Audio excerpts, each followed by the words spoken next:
gather round for the halftime chat. Old friends cracking jokes and talking stats, from life's little games to the greatest plays. Love and the stories from the old glory days.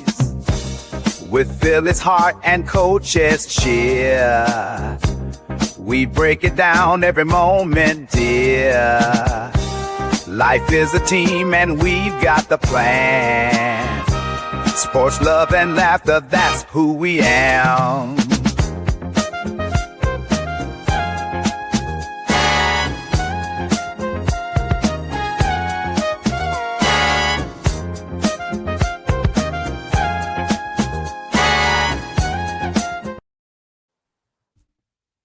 What is going on, everyone? What is going on? And welcome back to another episode of the Halftime Coach and Adjustment Show with my brother, Philly Halftime, and me, Coach Edd.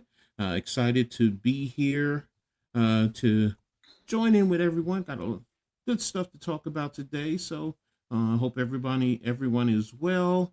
But before I really dive into everything, how you doing today, Halftime? Doing good. How you doing, Coach? I'm good. I'm really good today. I'm just posting this on Twitter also. Episode of...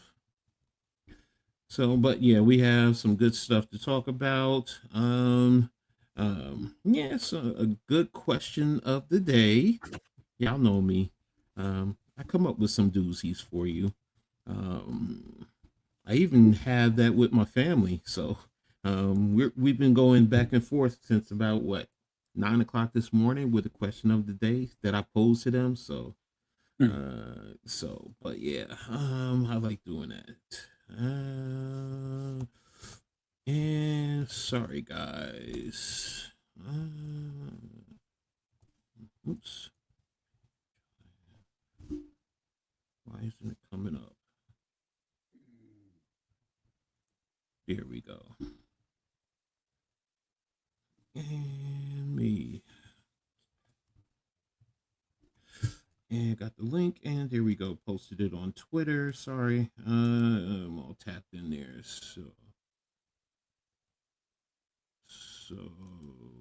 All right. So, let's tap into the chat real quick. What's up, Nick? Playboy, how you doing? I know you love that theme song, man. So, yeah, we back at it. So, got a lot to talk about. They're gonna be playing that in the club. I don't know about that one. I don't know about that one now. Yeah, but I mean, we're two old farts. But I don't know if they're gonna play that in the clubs. There are two. Yeah, one of the versions is for those who using their phone. So it's supposed to be where you can use it on your phone and it comes through better on your phone.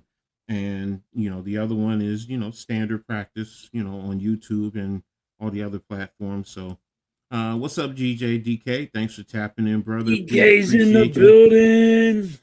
Make sure you guys know the routine. Hit that like button. Sub up if you haven't already done so. Sub up to Halftime, myself, the Hardcore Sports Network, the Aboriginal Sports Network. All that information is in the description. Appreciate you. It's free. I know the saying, if it's free, it's for me. So definitely helps us grow. So we definitely appreciate you all. So that's all caught up there. And what's going on here? All right, so let's get into the subjects today. So the first one we're going to start with is it's hockey, and it deals. Oops, sorry, wrong subject. Yes, recently the women in Olympics won the gold over Canada. And the men are actually playing tomorrow. So, it's exciting that the women won. Everyone seems to be excited about it. What was your thoughts on it, Halftime? I just like the women got more spunk than the friggin' men do. Like they like hitting and they're fast. And I just like it. I like to see the women play. I'm telling you, like you guys who like Olympics, you'll like to watch the women's hockey team is so cool. And I don't watch a lot of Olympics, but you want to ask me which one I'm watching? I'm telling you now, I'm watching women's hockey. I don't even watch the men's hockey, really. I watch the women's hockey, though. It was so awesome to watch the women win it, and it was good. Yeah, it was. The last second, that one-on-one, I was just like all up in, seeing the replay. Just it was really exciting. And I just really, because this is the time usually that I really get into it when it gets to the Olympics, times like this, the national perspective, one country versus another. But yeah, and then like you said, the women, it just always seems women when they play, they're always a little bit more fundamentally sound, you Yep. know, versus the men. Sorry, fellas, that I just see it that way. What's up, Lindy? Thanks for tapping in, What's up, brother. Lindy? Appreciate you. So and like Nick said, they play physically. So, yeah, that's the thing. So it's good. And of course, because you're coming home with the gold, so that says the United States is the best. What more can you say? So, and Canada, I know, usually has a really, really, really good team. So for the United States to Right. win that, that's a good thing. So, and hopefully the men, we could sweep it, so I mean, rough. Canada is tough. yeah, I know. I know. I mean, most of the guys who play in the NHL, I think, are from Canada too, aren't they? Yes. Yeah. So, It's like you Canada. Yeah, a lot of them from Canada, so it's kind of rough. So, um, do you think it's going to be a close game, or do you think that it might get out of hand? I think it's going to be a close game. Okay. Like it's going to be like, it's going to be like a one score game, like where we're losing by. But What's I the think what's Canada is going to win. So what's hate to the say it, advantage but that Canada hockey, Canada, the hockey's better. what Men's, they're more physical. okay, so that's the advantage they have over the Americans is Yes. the physical. Um, let's see. Mike says Canada without Crosby will hurt Canada or hurt Yes, the Crosby Canadians. being hurt will hurt Canada. Crosby got there was a nasty hit on Crosby and Mm-hmm. but him being out Mm-hmm. Mm-hmm. might be an advantage for us, but I mean that was a nasty hit he took. Who has the better goalie? Hmm. Which one decides they want to step up to the plate? You know what I mean? Like Mm-hmm. Mm-hmm. they someone they, I mean, what are they going to have a good day or a bad day? Like you never know. Mm-hmm. Mm-hmm. Mm-hmm. Mm-hmm. Well, we'll see what happens. So I'm looking at an article now. It says that Brady Kachuk said for the U.S. to win the ultimate gold, his teammates will have to take down Canada. Oops, sorry. My whatchamacallit. Yeah, they're hated there. I mean, they're the top dogs. They've been the best for a bunch of years. Um, and the United States hasn't defeated Canada in a best-to-best competition since 1996. Yeah.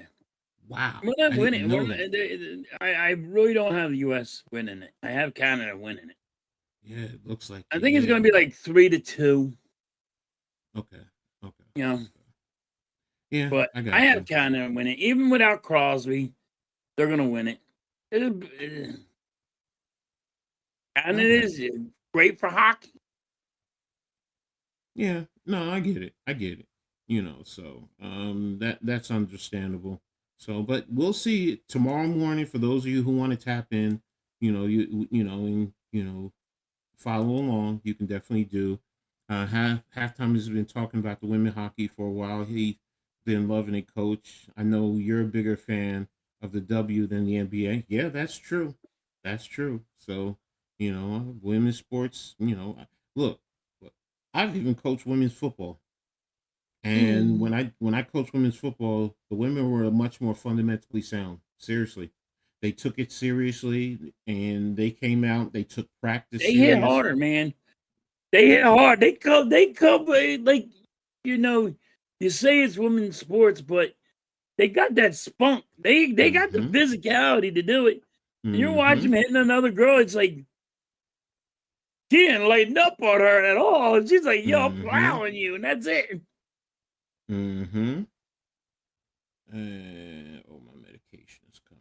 All right, so I'm just keep an eye out for that. Have my aide grab it. Okay. All right. Nick says, yeah, the women play with a chip on their shoulder. They have to stop McDonald, and maybe the U.S. has a chance. Okay. I Okay. don't think they're going to be able to stop them. But you're right, Mike. Well, it's something that we definitely have to keep an eye on. So we'll see if we can um, come home with the sweep and the gold medal. So and you guys now know there's no checking in women's hockey. So no, I didn't know No, that. but they So hit each other. yeah. So I look. I'm not a big hockey enthusiast, so when you talk checking, that's something I'm not really too versed in. But I see hitting. That's all I know. That's all I see. I see hitting out there, and I'm like, ooh, they really are out there hitting, They're still, bringing I it. mean, like, the physicality of the girls is awesome. Mm-hmm. Exactly. Exactly. So here we have it. We'll keep an eye out on it tomorrow. So, but now we can move on to baseball. And there's an article I wanted to talk about. Talked a little bit about halftime. Um, I already know he's excited with baseball being here. So, Oh, yes. Thank God baseball's back. yeah, I know, bro. You love it. So, and where I'm actually is got the it? game on right now. Phillies are Yeah, losing 1-0. I think the last I saw, the Yankees were up 8-2. Is it on TV? Yeah, they're taking on Detroit. I can't even stand the name Detroit right now. I even have to deal with it with my family. But here we go. Buster Olney, he talks about here you go. He breaks down every position. This time he's talking about second baseman. So, and who he has at number one is Ketel Marte of the Arizona Diamondbacks. Um, then he has Nico Horner at number two, Jazz Chisholm, number three from the Yankees, Okay. Bryce Terang from the Milwaukee Brewers, I agree Brendan with that one. Donovan, Seattle Mariners, Gleyber Okay. Torres, Detroit, Xavier Edwards, Miami Marlins, Marcus Simeon from the Mets, Bryson Scott from the Phillies, and Ernie Clement from the Toronto Blue Jays. Now that's the See, top 10. now, I know it's only one person's opinion, but Mm-hmm. my thing with Stott is he just looking at his defense, his outfielding, and not looking at his bat? Well, But as Stott his bat has been horrible. I well, mean, I would have to drop him down because of his bat. well, there you go. I mean, first of all, the opening statement tells me everything I need to know. If the Phillies had signed Bichette, he would be playing second base and Stott would be at third base. Right. Now, he says he will hit for some power and steal some bases. He had 24 last year, but he struggles against lefties with an acute. His struggles his struggles against lefties were acute last year. 225, 287, 575 slash line with one homer in 123 plate appearances. So I'm with you. That's not good right there. That line right there doesn't speak well. So Yes, I don't understand how they have Stott at number 9. He shouldn't be top 10. I mean, granted, his defense is great. He's got like a Gold Glove, but your bat has to drop you down somewhere because he can't hit.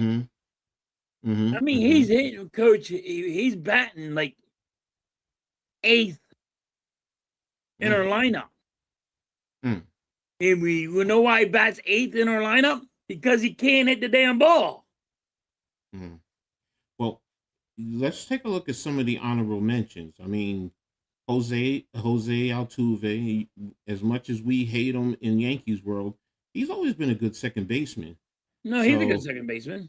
And it says Houston is obviously well aware of his defensive issues at second base, which is why they tried him at left field. But Altuve can still do damage offensively, 26 homers and an adjusted OPS of 112. So, like, the issue is going to be his fielding. So, but you have Luis Arraez, Jackson Holiday, Brandon Lowe, Luke Keishal, Ozzy Abides, Chad Midroth.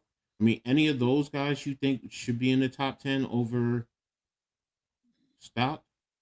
Yeah. You can pick. Like, I would say the top 10 would be the one. I'm saying he should drop down to at least 13, 14. His bat is so bad, coach. It's like, and if you're looking at best second baseman, his bat's horrible.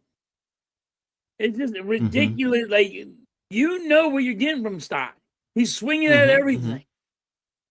He will always, and if he hits it into a double play. And that's the issue with Stott. Yeah, that's the issue. Yeah, that's an issue. Nick says halftime is itching to see Rob manage the Phillies all winter. My new crap emoji is Bryce Harper halftime. Ooh, you know what? The way he's been acting, Mike, about, oh my God, you had to keep this shit in house. You shouldn't say nothing to the media. Harper, you sucked last year. Let's just call it what it is. And he ain't getting through to you in the damn friggin' in the locker room. So guess what? He took it out to the media because you were ass and you didn't want to. You don't think people should talk to you like that. It don't help build my confidence. I mean, you're right, Mike. I get what you're saying. Bryce Harper's feelings gets hurt, and he's like, "Oh well, that don't build my confidence up. That don't help me play ball." You know what job you're able to play ball, Harper? Your paycheck. The $300 million paycheck can always keep you going. Give me $300 million. I'll do whatever you guys want me to do. Dude, I'll let you punch me in my face for that much. Exactly. All day long, all day strong. That's what Arcul says. Stout's average, 257 average, batting average. You have been screaming about get you a hit, and he never does. It's been dreadful the last 2 years. Altuve was playing left field last year. I heard he was moving around. What's up, my brother Blaze? How you doing, man? So I know it's now, but second base, give me Ryan Sandberg and Jose Lind and Johnny Ray from the Pirates old school. Okay, with you. But again, Blaze, that's just an article from on ESPN that was written by Buster Olney. So that's why we were just talking about it. He gave his top 10 with some honorable mentions. So that's why we're talking about it. So this is what's happening, Coach. You're going to be right, because there's going to be fans out there that read this article and say, "Oh my God, they got him top 9, and he shouldn't be top 9. He just shouldn't be in the top 10." But that's why these articles are always 13 to 14 top. Like, if you even want to drop him lower, I'm okay, because his bat is the problem. What's up, NYG? Thanks for tapping in. See, that's why it's good having these discussions, man. So So trade Harper to Pittsburgh and give him a bag of chips. You ain't getting Harper, damn it. What you call it? Say give him a hot dog. So we were talking about hot dogs earlier. So, what about Buster Hemi and sorry. But again, and when we take a look at from my perspective in covering New York, you have Jazz Chisholm. Based on his production, his WAR ESPN, Paul Hambikaitis says he believes his contract value as a free agent will look like around $80 million over 2 years, 140 over 4. But Chisholm probably needs to balance his home road splits to draw heightened interest from teams other than the Yankees. And these were his numbers. In Yankee Stadium, 277, 364, 528 for 150. What's that, WAR? And the other parts, he was 207, 299, 432 with a 101.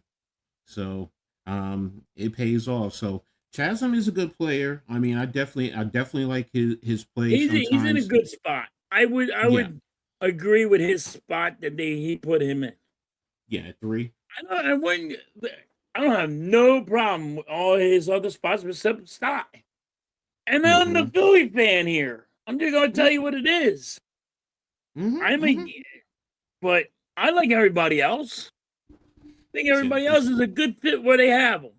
Torres was with the Yankees, so accepting a 1-year qualifying offer from Detroit is a strong indication he knows he needs a strong offensive performance to set him. That's always been the issue with Torres, his offense. I have to admit that when he was with the Yankees, that was always the biggest issue. We wanted him to do more. His fielding was never the issue, never. So, but there you go. That's going to be the thing about Gleyber Torres. So, and I think if he can produce offensively, you might see his ranking move up.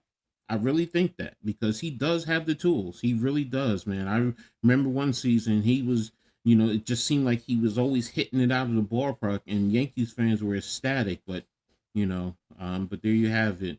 And of course, Marcus Semien, as much as I can't stand the Mets, he's still a high-end defender and now part of Stern's effort to improve the Mets' run production, even at age 35, but the Rangers made him available for a trade largely because of the decline of his offense the past 2 seasons. So 126 OPS, 103 OPS, and 97. So it is the decline. So I know Arku can talk to that. Yeah.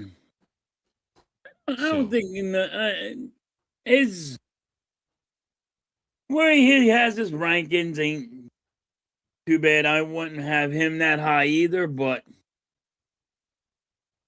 he should. But he's a top 10 player. You know what I mean? I'm just saying, Stott, I don't think he's a top 10 player. No, I hear you. As second baseman's right now. To be honest with you, if you had told me Altuve was up there, then I would have been fine with that. And, like when you told me when you said this right before we started here that he was top 9, I was like, get the fuck out of here! No way, nobody got him top 9. He can't hit the damn ball. Yeah, that's where he had. What I mean? Like as soon as you just told me, I'm like, there's no way. Where are they watching? When I see things like this, it's not just where a person is ranked. Just like I was talking with you guys about the Sixers, it's the things that the people that are around him also. So sometimes you might also be moved up because people around you are just that much worse. So, right. But again, Altuve, I was like, okay, well, Altuve is there, and why he didn't get moved in? Because he's a known player. And you know what he can do. So, but again, I don't know. So we'll see what happens. So, but yeah, that's it on baseball. I mean, as far as excitement, yeah, I'm excited too. Chaz Chisholm was 3rd. Fucker. Yeah, I'll bring it back up for you, NYG, just so you can see it. And I just had it. Where did I put it? Oh, there it is. I think he was 8, right? No, Jazz Chisholm was third. Jazz Chisholm was third. Yeah. Yeah, and he was behind Ketel Marte of the Diamondbacks and Nico Horner for the Cubs, which is saying Yeah. that he's number one in the American League as far as his ranking. So, But that's a good spot for him, I think. yeah, but I'm not again, putting him at 2. I No. ain't moving him at 1. I think But that's again, a great spot for him. his point on the splits is very accurate right there. You know, if he's hitting better at home than he is on the road, so he needs to produce, and Right. you know, and see where it goes, because his argument is that he's at a value of $40 million a year. You know, so and that's what he would get on the open market. I don't think he can get it with the Yankees right now. They have way too many other guys. So, and let me get caught up in. Hold on, let me see the rest of the chat. I'm very excited for the Pirates this year. Okay. I heard that Vic should be excited. The Pirates fans should be excited. They made some good moves. He said Jism. Hi. What's up, Mitch? I know halftime can exaggerate sometimes, Coach, but he's right about stop. No, I take you all are saying it, so I didn't say pause. You know, this is a no pause zone. Not the pause here. So, but I'm excited about the season 2. Also, yes, the Yankees are running it back with a lot of other guys, but you know, when you take a look at what they did last year, even without Garrett Cole and some of their other pitchers, if those guys come back and be more, you know, at least be, you know, 75 to 80%, the Yankees ended up tied for the overall best record in the American League. So, you know, if you have those other guys who can come in and help you, it really says that they have a good chance of making it. So, we'll see though. Everyone has, yeah, we know that. We know, especially with that left field porch, NYG. You know, I mean, that's to be expected. Yeah. So, you know, but again, with all the guys that the Yankees are bringing back, and you know, just a few little key tweaks. You know, they didn't make any major jumps. Like, you know, They most don't have Yankee to be fans very wanted. good. They didn't have to make a lot of moves, though. I No, mean, no, if no. you wanted, if Yankees need pitching, Yes, they that's the need biggest issue. bullpen help. Exactly. You know, Exactly that, and you know that's going to be the key. But what do they do during the season to help that bullpen? Are they going to be forced to make a trade, or can that bullpen step up? So I think they're gonna have to be forced to make a it's trade, going but to be decent again. better Going to later. PNC Bank is such an amazing experience. You wish you all could watch a game there at least once. So, um, hey, you never know. I know there's one guy who's going around to every stadium, or making his way around. So, and I've heard that, you know, it. I will say this: going to a baseball game is definitely much better than watching it over TV. The first time I went to Yankee Stadium, still remember it. It was a game against the Chicago White Sox, and it was a night game. And I still to this day remember the female who got up on the visiting side dugout and was dancing and just took everything off the top off. And everyone is going crazy. You know, the guys were like, yes, yes. And even some of the women were like, craziest thing. Like, even in like Philly, you going to a game is better than than watching on TV. Yes. More exciting. Like, my wife cannot go. My wife doesn't like baseball. Friends halftime don't like baseball. But she will go to the game and enjoy herself to the game and like it. Know what's going on. She understands it, and it's like she has more fun going to a game than it is to watch it on TV. She thinks it's boring watching on TV, but more fun there. It is, and it's more fun. You see the excitement. You see the way you actually see the whole field, so you can see a lot more that's going on, and it really clicks a little bit more sometimes. You even see when a ball is hit on the ground. You even see the outfielders sometimes, how they're moving, coming in possession just to cover and help them out in case they missed. I mean, it's like little things you you don't think about, but those are fundamentals. Yeah, That's you what. you see them switching, like, you see everybody, switching and moving.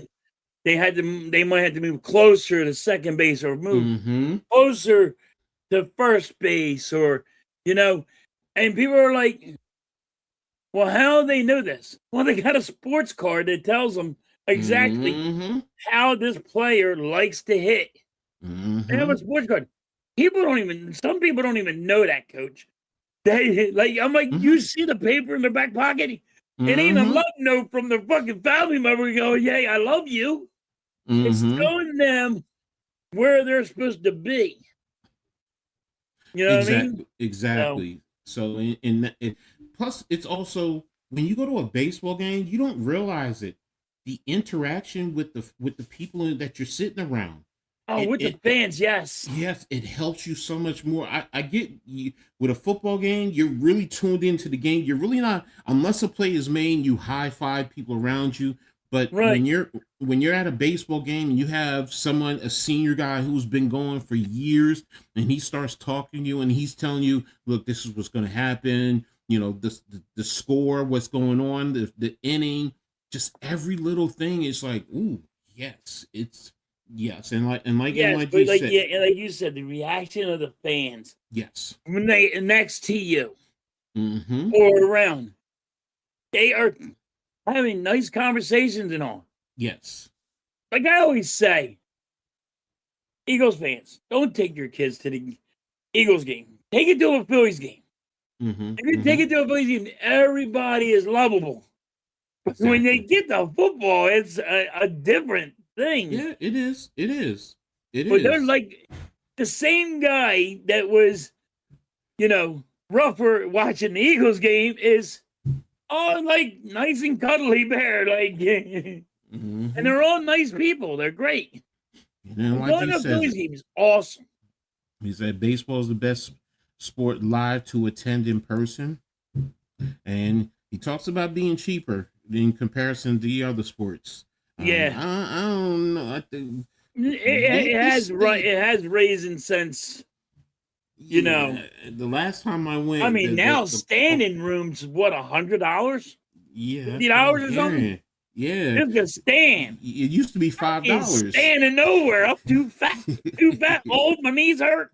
My back hurts. I'm old. Damn it. I See, ain't Blaze standing even said it. nowhere. Yep, Blaze said it. He's like when he was younger, he's one of the fans that got the program, kept the score.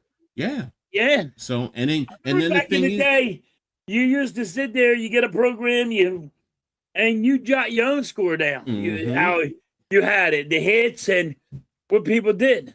how far a player advanced. I even love the strike calls when you have the K for a strikeout swinging, Yep. and then the upside down backwards K for a called strike. I was just like, oh, that's so deep. But yeah, and then you take these home and you say those are real momentums when you take them home. You So, used to take them home. I used to save them.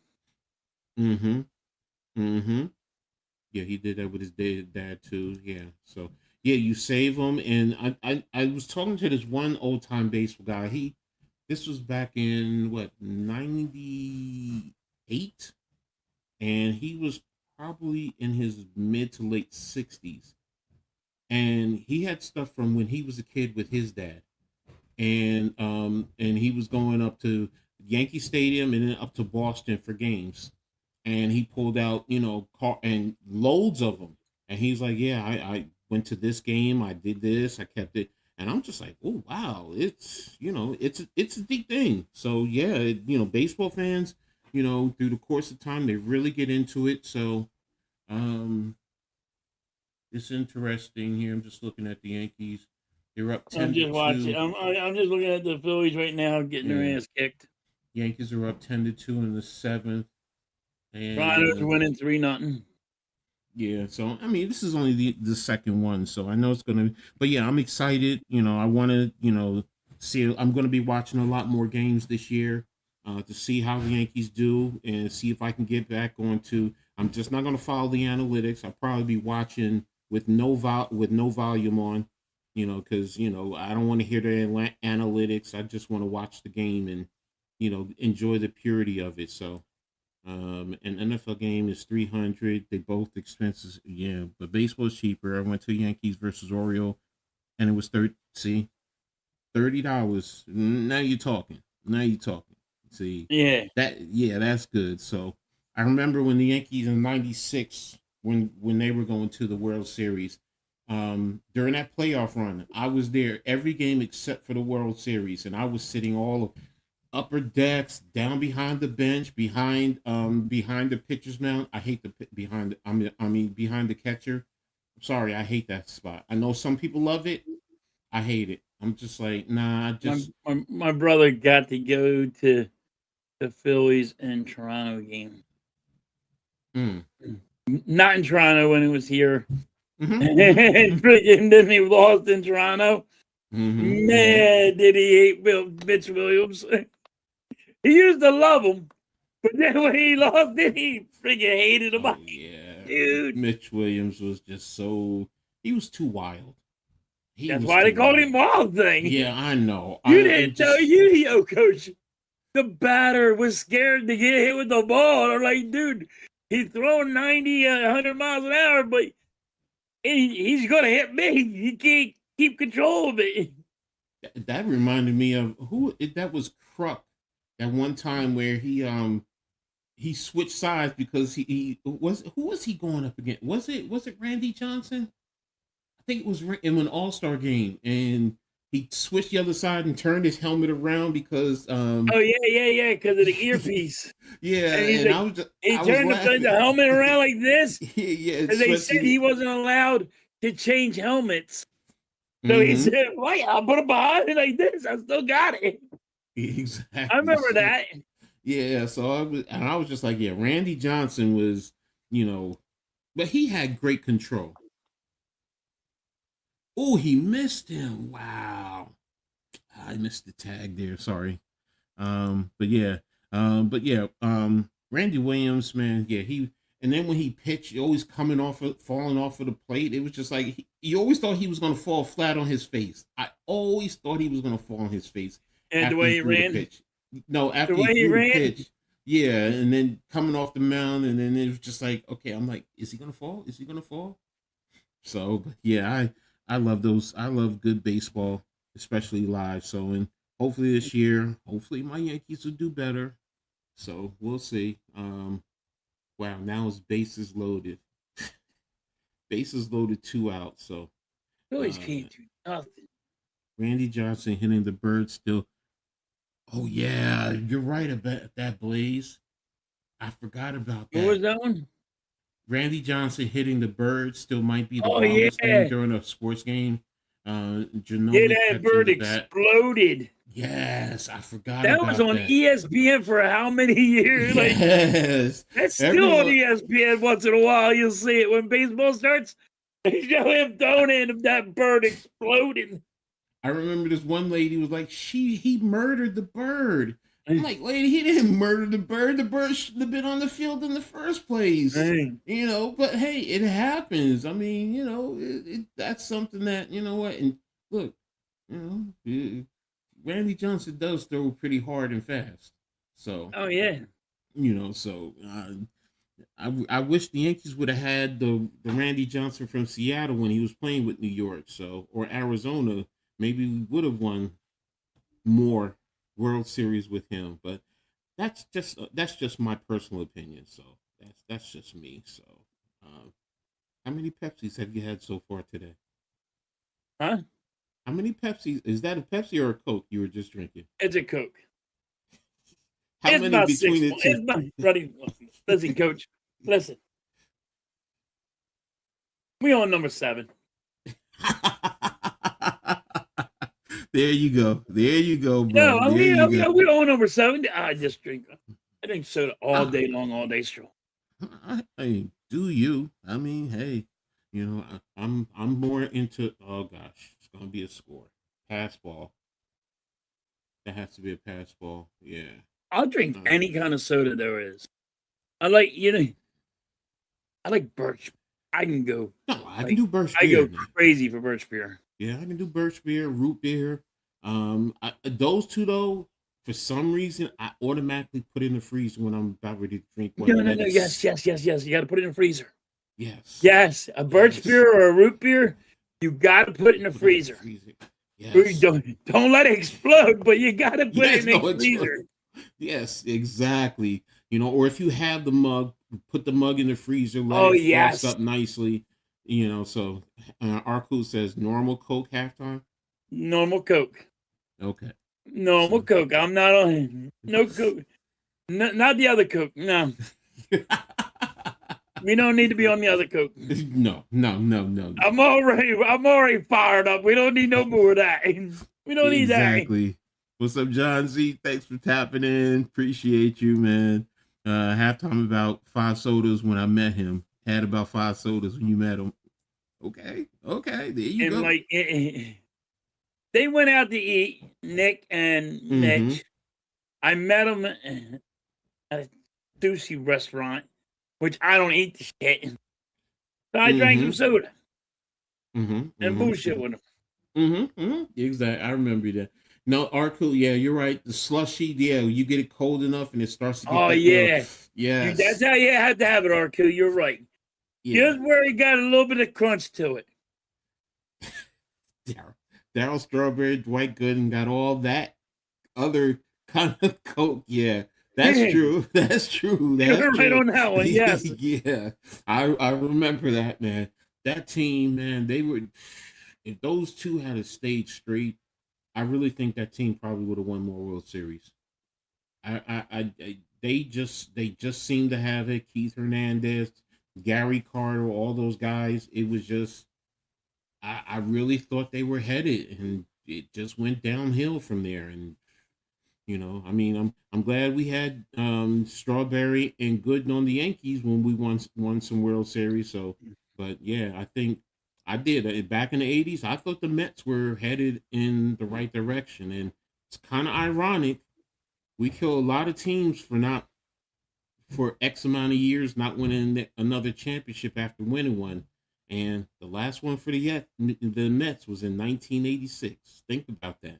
That's how long it's been for them. So, yeah, I think they're better. To be honest with you, Mets look good too this year. I know. I think they're going to win our division. I don't want to hear it because I don't want to hear it because as much as I can't stand the Mets, they're like Boston to me. They're below Boston. They're like the annoying little brother. Yes, that's who they are for me. Yes. So I hear a lot of people. I hear a lot of Yankee fans say they're the annoying little brother. That's how they say it to them. Yeah, it's just the annoying little freaking kid. They're the type where mom used to say, "Take your brother or your sister with you." To it's like I don't want to bring them. Yeah, that's them. So but we'll see what happens this year. So, and I'm with you. I do think they have a good chance of winning the division, and if things go right, they might be able to push the Dodgers, if not take the Dodgers. So we'll see. Let me see. What's any update? Yankees are out of the inning now, so okay. The Yankees Phillies. What's the score with the Phillies? 3-0. 3-0? Wow. Phillies can't do shit.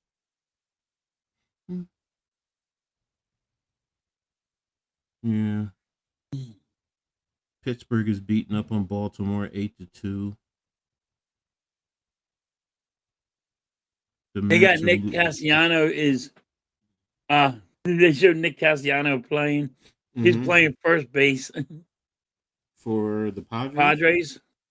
Okay. Did he ever play I think first that's base? Where he went. The Padres? Yeah, he went to the Padres. Yeah, he's playing first base. He was playing first base. He made a diving catch, and now he can't play. He can't play right field. So he had like this diving catch.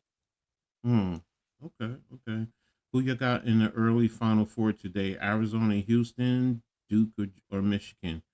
Haven't really been following, but I'm gonna say Houston is gonna win, and I think Duke will win. Sorry, You say Mitch. Michigan? Or Yeah. Duke?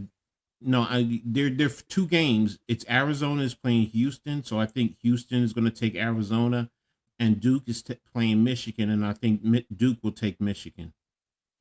That's college basketball, right? Yeah, college basketball. Yeah, I got Duke on Michigan. Yeah. I don't know about Houston or Arizona though. Yeah, no. Houston is Hey man, I I want me a freaking college basketball with the that. bracket. There's the what is it? The pyramid. Who you got? Yeah, the And bracket winning the tournament final. things. Yeah, the I bracket won, I tournament. actually won that in there. Okay. I had Mitch. I'm like, yo, Mitch, who's about this? And he wouldn't tell me. I'm like, fuck you then. I had to do it my own. Hey, there you go. So, yeah, I'm not good with those tournament brackets. I mean, I used to do it just for the fun of it. We do it for work. We do those brackets, just fuck around kind of brackets. Mm-hmm. I'll be talking about that on Wednesday, Dan. On Heart of the City. So, NYG, I know you happy your boy is UNC won. So, he's a Carolina fan. So, Carmelo. Hey, look, it wouldn't surprise me if Carmelo convinces Keon to transfer out after the year. So we'll see. So halftime pick Michigan. That'll make Mitch happy. Duke is better than Michigan. Duke. We both think it's Duke. Duke is better than Michigan. So we'll see today. So, it's going to be interesting. So, but let's get to the question of the day. So, and I'm looking forward to the chat to hear your responses more than ours. So, but the question of the day, which fictional character do you think you'd get along with in real time? So fictional, it could be any fictional character anywhere. Yeah, bitch. We picked against your Wolverine. So I used to run a bracket everywhere, run around town, collect over 100 brackets, and sit every weekend in March calculating wins, losses, and such. I love old school March Madness. Okay. There you go. I'm about to go back. I'm about to get that bracket thing again. We do it at work all the time. Okay. Well, Blaze says, me and Spider-Man are boys. Well, why are you guys boys? So, but go ahead, halftime. What fictional character do you think you would get along with in real time? Like, I still, man, you told me, I was still thinking about it. I'm like, okay. I'll go first. For me, one of my favorite all-time characters is played by Kadeem Hardison, Dwayne Wayne from A Different World. He's smart, and I'm smart. Good. Loves sports. He loves basketball. He's like Mitch. He loves basketball, but he loves football, loves baseball. He's passionate about his family and his friends. So, and I used to say and when he was young, he was goofy and silly, and I would say, you know what? Yeah, we could have some great conversations but yeah, he's one we would get along great, whether we're talking intellectually, whether we're talking about sports, whether we're talking about family, it just, it would definitely be there for me. But, halftime's answer, Cookie Monster, because they both love to eat. But who's yours? You ready? Yeah. And it always will be. Mm-hmm. Elbar. Ooh, okay. she said I would be around. Elbar would be she'd be my right hand woman right there. You can make me a vampire. I'll play people. I like to eat. I like to eat a lot. Mm-hmm. Yeah, we know why. Yeah. She wants to eat, I can eat too. Elbar. just Yes, yes. All I right, don't Vic, know you said anybody never got a Iron Man. motorboat, but I surely will go with it. Yes. Vic, why would you pick Iron Man? So, give us the reason why. I want to play Bill on one of them. On one of them, yeah. This white man can just take that. Yeah, okay. Wants to bury his face. Yeah, exactly. Yes, yes, that's What how I want to do it. Like one Miss more? Halftime looked at me, she goes, "Man, exactly." She goes, she always says, "You blush when you see her on TV. You like her that much." I'm like, "But you be gone." She knows it too. She's like, "You ain't right." Yeah, so I get it, bro. I get it. I understand. Yeah, How you know. you? Elvira was the shit back in. Oh, of course, still is. See her Still now, she's is. still hot. You Yeah, see her now, she's still hot. yeah. I saw her on she was on a Me TV show. They were doing an episode and she was on there. I was just like, "Ooh, wow, she still got it going on." She does too. She's older, but you know what? She don't look it. So, and it was her. It wasn't someone else, in her place. It was actually her. I would say Rocky Balboa was just a nice guy to everyone. Rocky Balboa was a good one. I like that, A because good one. the adversity that he always goes through and ends up, on the other side. I still remember, like you said, being nice and the passion he had for Nikki when Nikki passed away, his manager. You know another Yeah, one is MacGyver.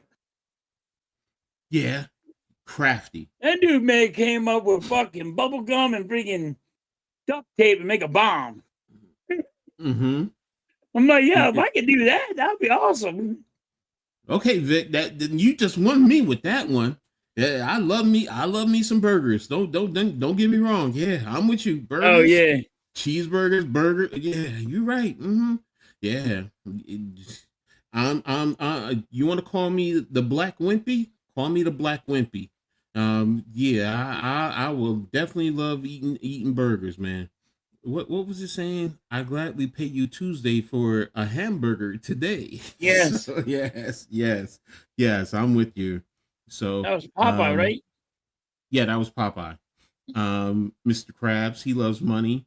Don't get me wrong, everybody appreciates Everybody loves money. money, I wouldn't be like Mr. Krabs though. but I don't love money to that extent that you would probably sell your soul to the devil. I'm No, I that think and people think I'm crazy sometimes. I think money is the root of all evil.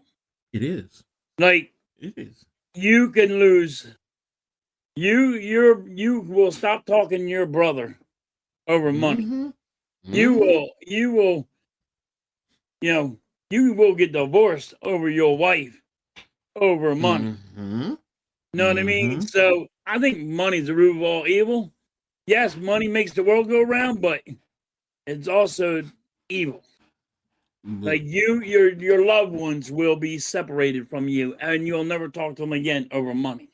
Yeah, Mitch, we know why. We're not going to say it though, out of respect. We're not going to say it, but I will say this: if you kept the old barter system in place, you wouldn't. I'm going to be brutally honest. I don't think you would have as much crime as you do nowadays. Say that You again. really the barter system. Oh yeah. Where you would barter trades. If you were Yes. a carpenter, you would build something for someone. If they did Right. whatever, I think your crime index, and say I'm wrong if you want, but I think it would be down. It would be less. So, but that's me. Oh, But here's yes, one. if you had the bar, yes, because everybody would be doing it that way. They would trade, they Exactly. would borrow, they would work for it, whatever they had to do instead of giving them money. If you're into adventure, Blaze, I'm with you on that one. I'm with you on that. Indiana Jones with his adventures, you know, Indiana Jones and the Temple of Doom. I mean, yeah, that the if you were into adventures, yes. So But if you're also a little silly and goofy, shoot, I'll go back old school. Put me on Gilligan's Island with Ginger and Marianne. Oh yeah, yeah. Yeah. You put me on an island with them two girls, yeah. Yeah, yeah. And I'm gonna be honest. I've knocked the skipper out, the professor out. Yeah. Mr. Howell, you have your wife. You wouldn't have to worry about that. There were like three. I'll be thinking, listen, I wouldn't even take the old lady out. I'll be like, yo, you can stay here with me. All three of you women. I'll take all three of you on. Wonder Woman. Ooh, yes. From Linda Carter. Yes. Great. Ooh, yes. I used to love when she was her regular self, and then she would start turning, and just like ooh, and did that spin? Yes, doing that spin, and they come into that suit, and you're like, ooh, yeah. I was one of them little teens. Yeah, I admit it. I was just like, yeah. Yes. I just want to see her some Wonder Woman, boom, and just turn and I'm like, look, she broke the handcuffs, damn it. Yeah. I'm not too much into Ashley Judd. I'm really not. I'll be honest with you, Nick. I'm not. If you want to say, let me see. What's her name from Pretty Woman? What's her name? Why am I forgetting her name? Oh, the red-headed chick. Yeah. Why am I forgetting her name? I always forget her name. With Richard Gere. Damn. Yeah, Richard Gere was in it. And she was the prostitute. Yes, man. When I saw that, yeah, because my girl, at the time, she was like, come on, let's watch this, and I was just like, Pretty Woman. That's a girl. She was also in Julia Roberts. Yes, thank you, Blaze. Yeah. What you call it? Up yours, Halftime. Elvira and Dolly Parton in a threesome. Yeah. Ooh. You watched Dolly Parton in the little whorehouse in Texas? Oh yeah. Julia Roberts. You give me all freaking yeah. Julia Roberts and them lips. Oh yes. Oh yes. But yeah, in that movie, man, like I was saying, at first I didn't want to watch it because of the title. I'm not gonna lie. Babe, that's a chick's movie. That's for you. Right. Everybody, all the guys never watched it because of the title. And then they're like, wait a minute, you gotta watch some guy watch it with his wife. And then you find out you gotta watch this. Then you find out, oh, wait a minute, she's a prostitute. Wait a minute. Oh, wait a minute. Oh, wait a minute. And she looked at me. She turned to the side and she looked at me. You getting really excited about that? I'm like, yes. Just like the storyline, babe. I'm intrigued now. Leave me alone. Yes. You wanted me to watch this, damn it. Look, in the way she was driving the car and she knew how to work the stick shift. Yep. Yeah, she knew how to work the stick shift, all right. She knew how to work the stick shift. Yeah. I played Baba Bongos with Dolly and Ivor. Yeah, I feel you, Blaze, on that one. Yeah, but yeah, Julie Roberts and Pretty Woman. Yeah, that was it, man. So, but yeah, y'all giving us some good conversation, ones that have conversations with and have conversations with and get along with very well. So, I like these. Yeah, I brought the women out. I can't. Oh, of course. It's always got to be about the women. Yeah, but I still like Dwayne because he's sports. No. Yeah, but yeah, I'm with you. See, now if you want to go there, I'm gonna also throw Love and Basketball, Sanaya Lathan in Love and Basketball, because I was just I was so in love with her when she was playing that, bro. Oh man, Coach just said around halftime, get nervous. Soft side comes out. I leave my wife over a bar. I ain't gonna even joke. Oh no, I leave her tomorrow. Look, she knows it always, too. If you with somebody, if you a man and you with a woman, there's always, ladies, let's be real. I'm gonna be honest with you. There's always a woman, famous woman, that he probably would seriously consider, if not actually leave you for. you know, and my first wife, God rest her soul, she knew it was Whitney Houston. She knew. She's like, Yeah. because she said, I can't sing. She's like, I know Whitney came in here and sing to you. I'm packing your bags. I'm saying, here you go, Whitney. Take him. He's yours. Yo, yo. Yeah, yeah. So, I mean, it was, yeah.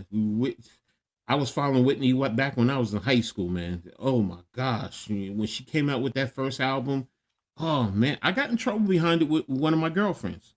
Because she was just like, are you playing that album again? You're playing that album again? And I'm in school playing the album. I'm on my Walkman and I'm listening to playing the tape. Yep. Yep. So, but yeah, we all have one. We ain't gonna tell you. We're not gonna. No. I'm being. Yeah, fellas. I know. Damn, coach, you giving up all the secrets? Yeah.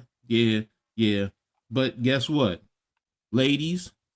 Don't lie, because you're doing the same damn thing. Hell yeah. So let's keep it real. Let's keep it real. My wife said that she believed she would leave me over some dudes. Like, Yeah, okay. there's always one. I know. You know. And I never told her, hey, and she just like, all right, so Elvira's your girl, because I can see you in your face. It's like, you would leave me in a heartbeat. Okay, as long as you know. Y'all were dying to watch Lilo and Stitch in June. Okay. There you go. There you go. More power to you. So, hey, but I don't know about Alito, and I don't know about a Stitch. Yeah, I'm with you there, but I've heard about it. I know that's out of my forte. I don't know about that. So, but hey. But yeah, great job, great contributions. Like I said, I was going back and forth. I ain't gonna hit y'all with the one that I hit my family with, because we're still in our chat debating it now. So, but it's a very keep on going. Which one is it? Oh, y'all don't want, you really want me to put it out there for y'all? Yeah. I'm gonna blow y'all heads, man. Okay. It's question of the day. Are there any fallacies that hurts the world more than others? Say that one again. Are there any fallacies that hurts the world more than others? Yeah, exactly. And this has been going on since 9:00 this morning that we're having this discussion. Yeah. So, and for those who don't know that, like fallacies, what's Coach talking about? I mean, there are many different types of fallacies, man. Many different types. And you have some common logical fallacies, whether they're the straw man, slippery slopes, dichotomy, appeal to emotions. And then you have cognitive based, just world fallacies, appeal to ignorance, fallacy. Like we get deeply into this. We really do, and then, you get one philosophical approach versus the other, so because some are saying all fallacies hurt, even if you don't use them, versus someone who says, because we have it in our family, one argument has been, well, if you're using this fallacy, it's hurting. The others aren't hurting because you're not using them, which is right. It's true. But, which argument, are there any that hurt more than others? And that's why I said it's a deep, deep conversational piece that, you know what? I'm telling you right now, y'all want to answer it? Go right ahead. One last one. I got a sweet tooth, so let me hang out with Willy Wonka, but for a butt at the factory. No snowberries for me though. Willy Wonka and the Chocolate Factory. I got another one for you. If you went place to go in there, then guess what I'm doing with? Where? I'm going with Richard Pryor when he was the millionaire, and he had to spend all that money. He had to spend all that money. Yeah, with that dude any given day, man, you would have spent all that money. Yeah. Well, I'm glad you said that too. If you had $1 billion, do you think you would ever be broke? If I had $1 billion, would I ever be broke? No.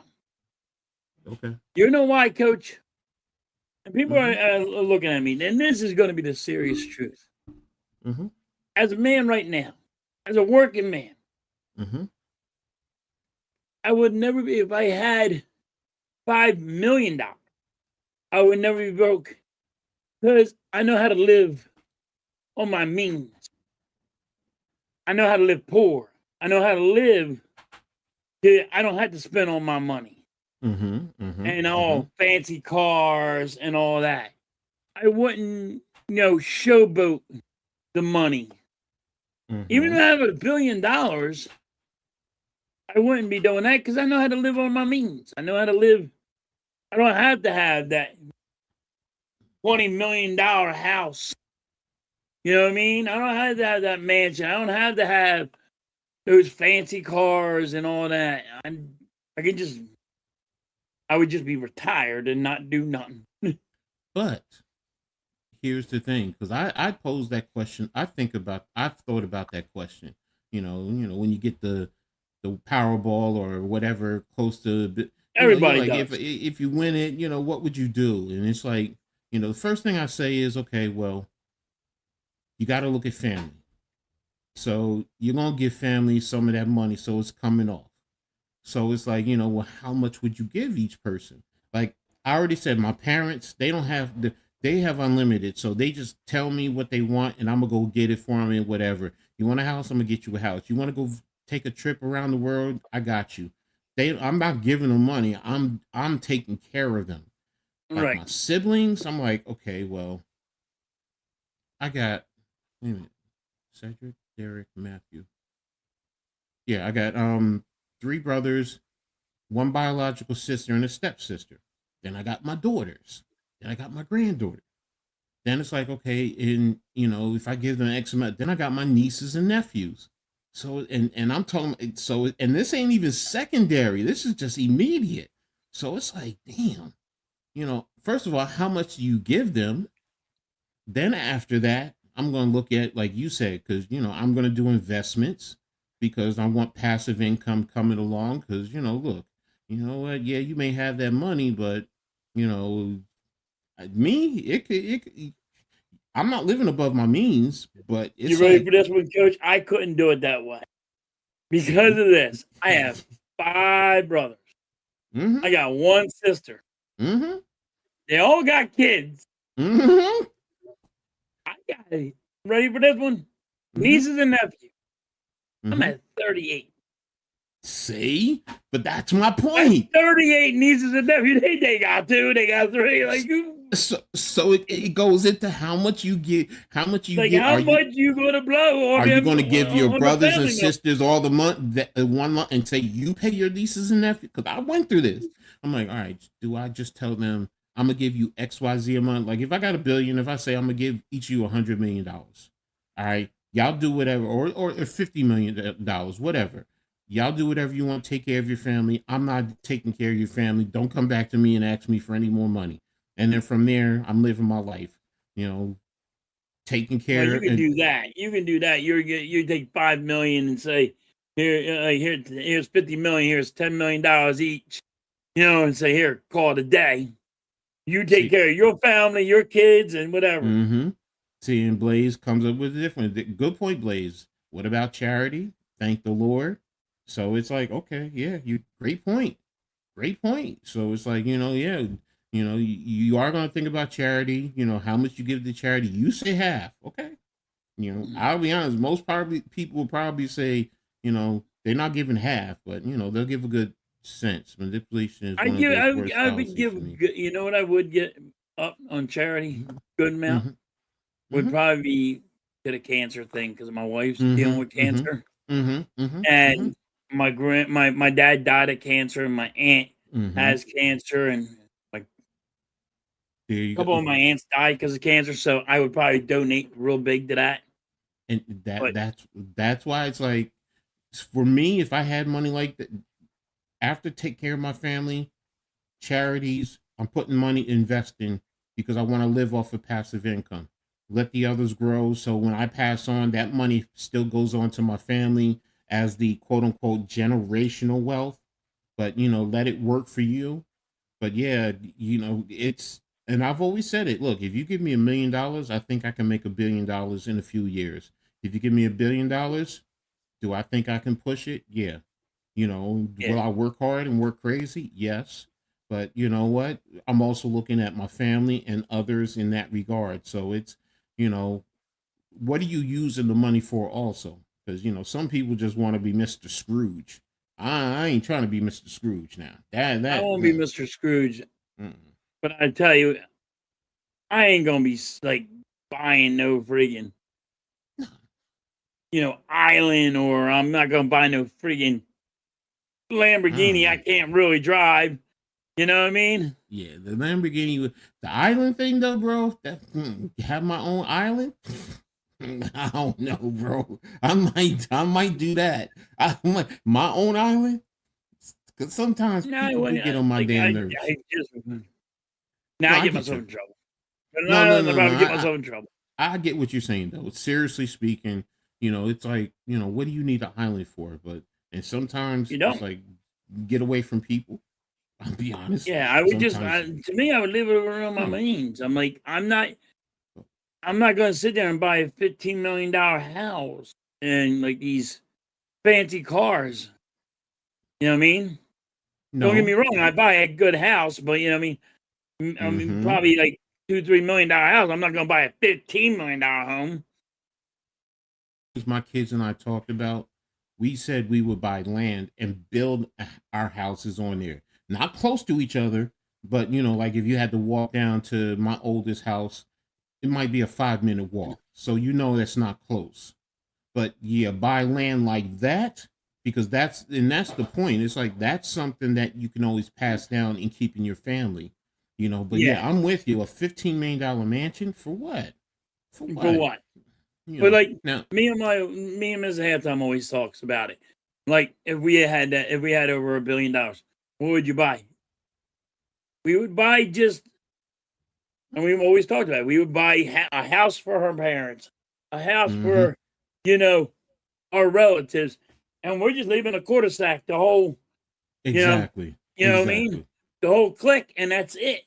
Your whole, well, this road leads down friggin' just this one family's road. There's everybody on that in that area is just all that family. And that's what we would buy, like a cul-de-sac, like just house, 20 houses, whatever it takes. But see, that like you said, that's not living above your means. That's living within your means. But that's also helping to take care of family. And that's the point. Well, you're taking care of family too. You got their houses, you got their pools, you got whatever you know what I mean? And that's what I would do. I really would. I forget you build pools. I mean, I don't care about a pool no more. Huh? I mean, I probably have a house without a pool. I'm probably one of those fools. I'm like, jacuzzi is fine. I would not have a pool. I'm a pool guy, and I wouldn't have a pool. Oh, okay. But the crazy woman, wherever she's floating right now, she wants a pool that's cost $1 million. What? Oh, she wants $1 million swim pool. Wait a minute. I didn't know pools cost that much. Oh, yeah, coach. You name it, I can put it on it. You can have a cave you can have a cave on your pool. No, I've seen stuff like that, but you can have a sliding board come down.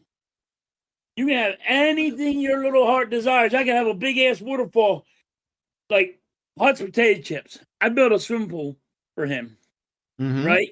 Mm-hmm. And it was 20 stories high of a waterfall.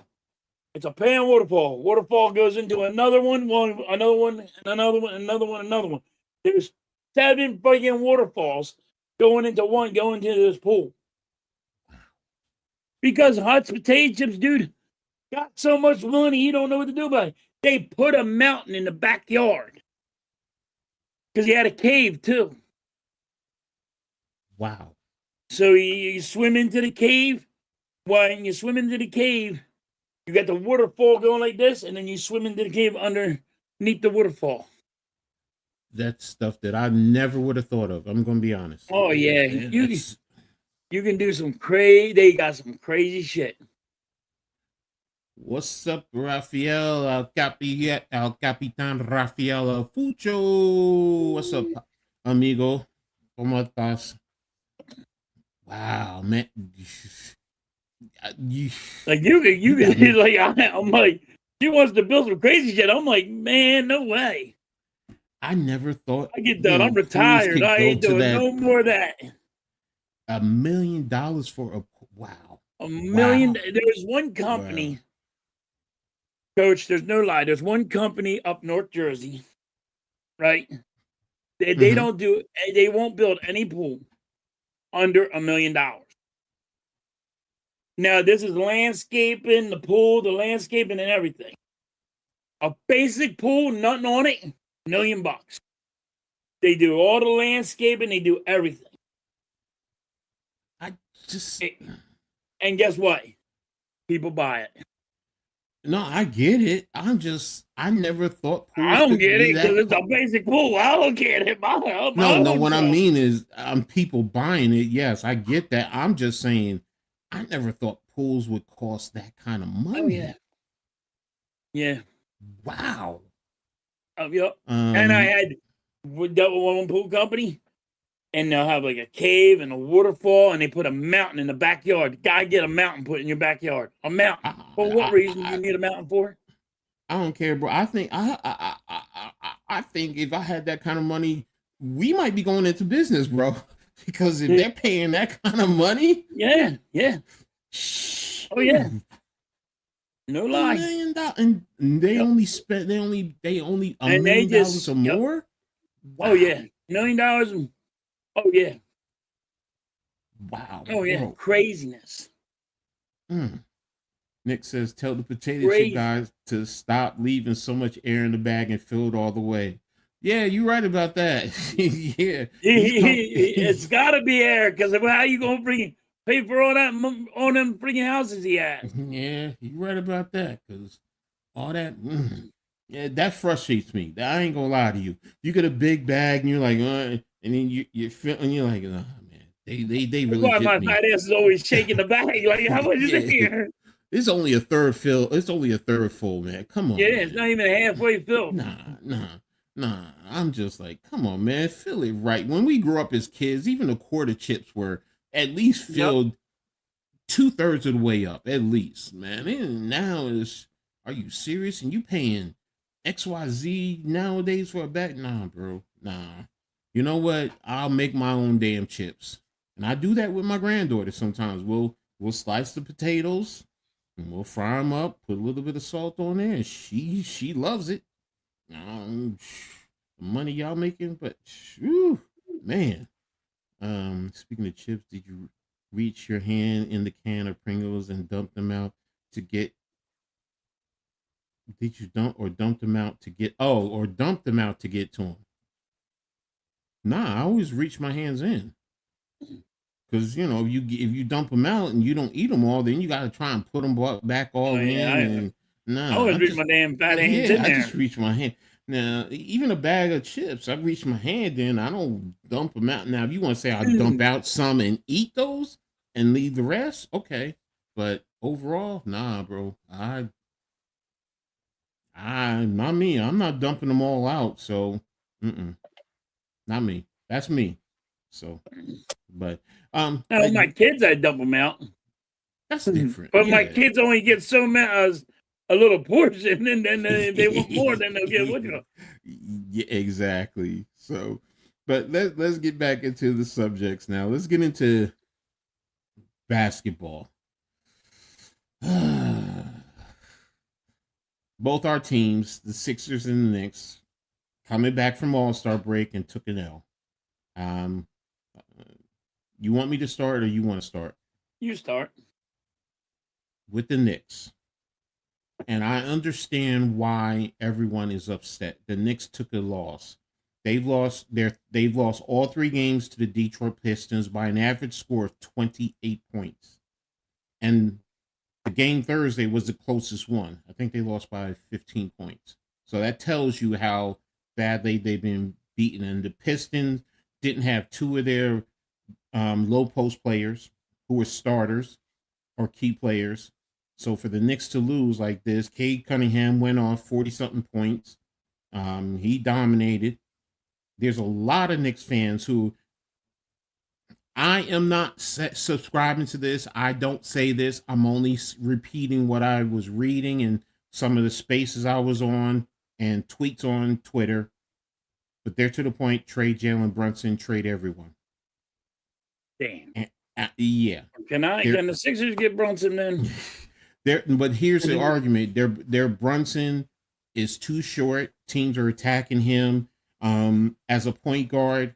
There's this one video where there was a pick. He was coming off of a double screen, got the ball, drove down the lane, and Mitchell Robinson was going to the rim. He was by himself, and Brunson threw the ball up and scored. But they were like, you could have thrown that to Mitch for a lob dunk. So they're like, they're frustrated with that. Me, I still have the same sentiment. And I even said to some, I said, do y'all know the Chicago Bulls, the Los Angeles Lakers, the Houston Rockets? There were several other teams that were swept during the regular season by a team and faced that team in the playoffs and won. They were swept. So to have that mindset of trying to blow it up, and I get it. I get New York. I know New York, we take it to another level. Our expectations are high. I get it. Me, I'm not ready to blow it up. You just brought in 2 new players. You still have to have time for everyone to gel. I get Karl Anthony Towns. No one is happy for the most part with his play. I have issues sometimes with his play, but I'm not ready to destroy this. I mean, they're criticizing Mike Brown and ready to get rid of him. I'm like, really? Really? And there was one particular person, see, that's why you don't get rid of Tibbs. You should have kept Tibbs. We beat Detroit. Okay. It's a regular season game. Don't get me wrong. It's important. It was a big game. Yes. But it is not the championship. Everyone who's going this crazy, you go into the playoffs and you win and you get to the NBA Finals, then what? Then what? All your ranting is for what? Now, you want to, they need to improve. They need to get tougher. Yes, they definitely do. Guys need to play better. Yes, they do. I will agree with you there. I'm 1 billion% along. But some of the theorists of blowing it up and trading Brunson and all, really? Really? Nah, I'm not there. Brunson has done too much to help this organization. And then for people to turn their backs on him, y'all not real fans to me. I'm sorry. You're not. So, but there you have it. Go ahead. Your turn with Philly. Oh my God. Embiid hurt again. Now it's the other knee. He has shin splints, and I don't think people realize how hard it is to run on shin splints.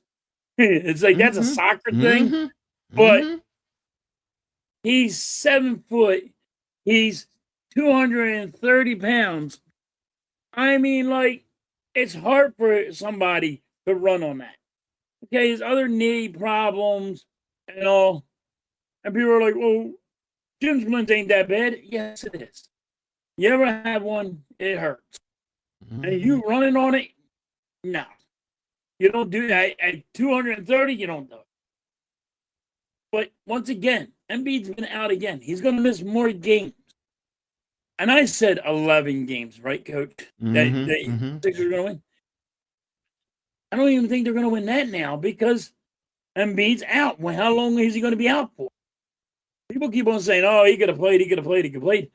But I think they're just lying to you.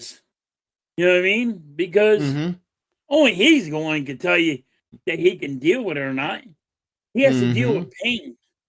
And if you guys don't know what shin splints are, running up and down the court, that's going to... If he did that, that'd be impressive. And you all should be impressed of Embiid if he runs up and down the court with shin splints. That means that guy's dedicated. And that's going to be rough on him.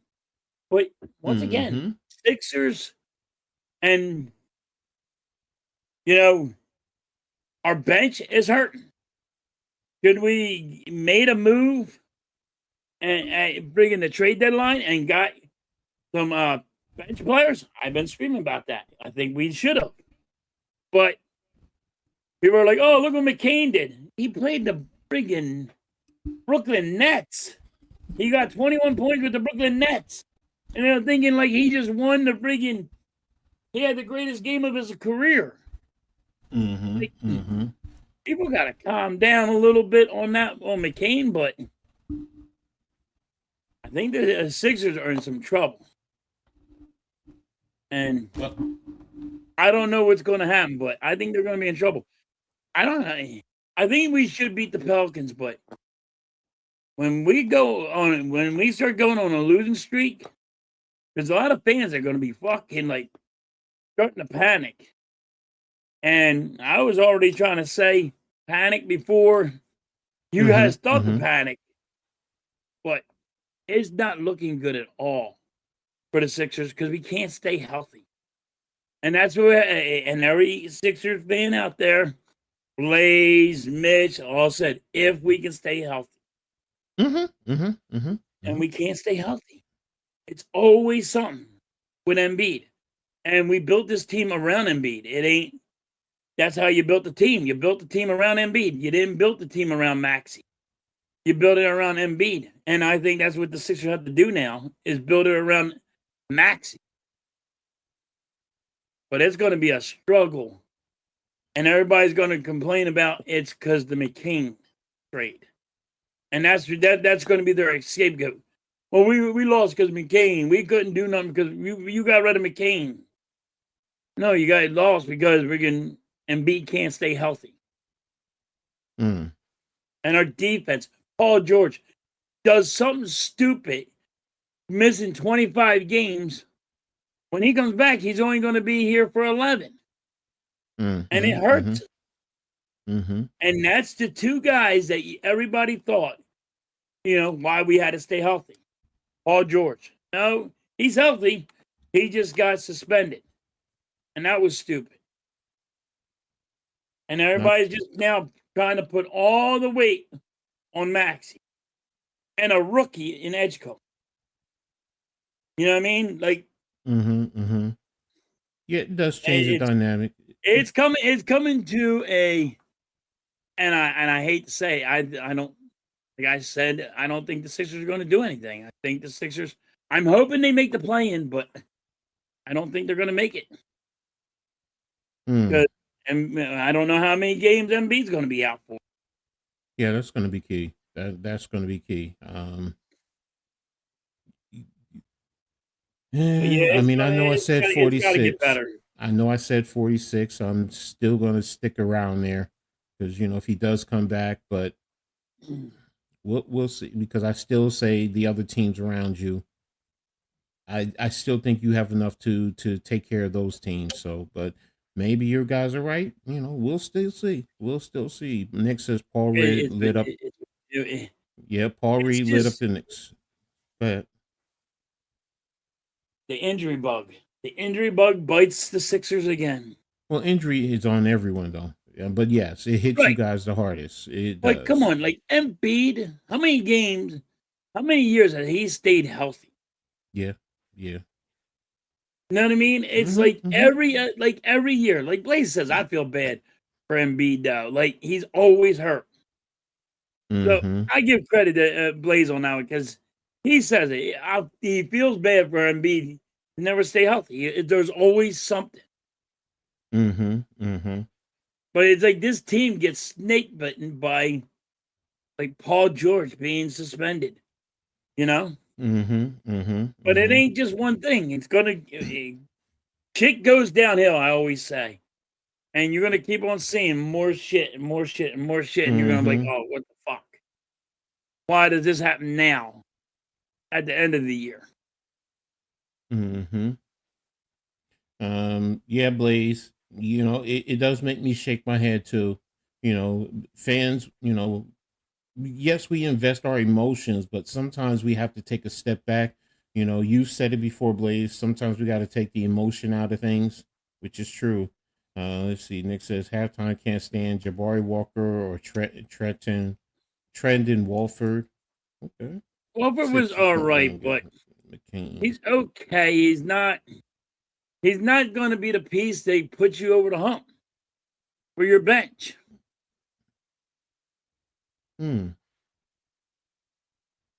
Okay. And just for an update, the Yankees are up 20-3 over Detroit. I think they Phillies just lost 3-0. Yeah. They got shut out. So, how now you think they're going to basically play for the play-in? That's the best they can do.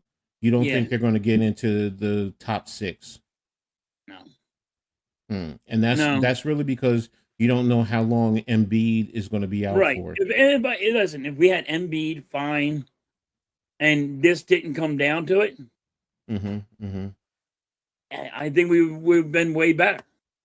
Then I would have said I got to change my mind. But the Embiid being hurt again and can't stay healthy, and like all Sixer fans said it all year long, if we can stay healthy. And really what they're saying is if Embiid can stay healthy for one damn year, we would be good to go. We'd be golden. Paul George. Stupid shit.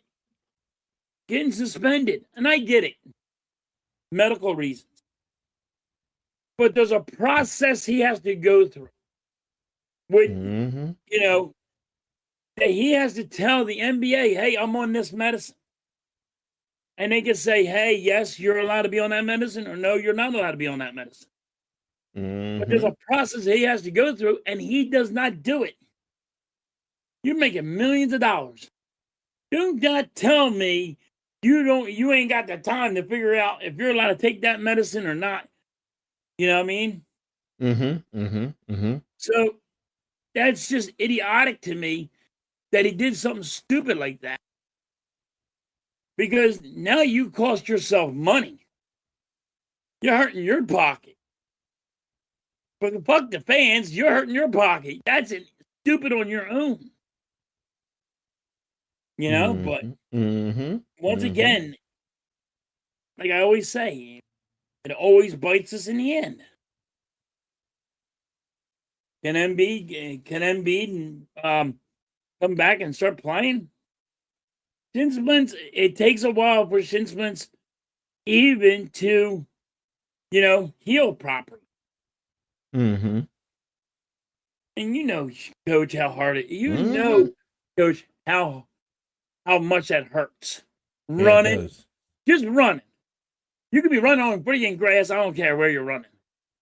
I mean, you're running on that hardwood floor, and then Embiid falls the way he does. You have to look at this. It's not good for the Sixers. I'm hoping I'm wrong. I want them to prove me wrong. I say it all the time. Prove me that I'm wrong. But fans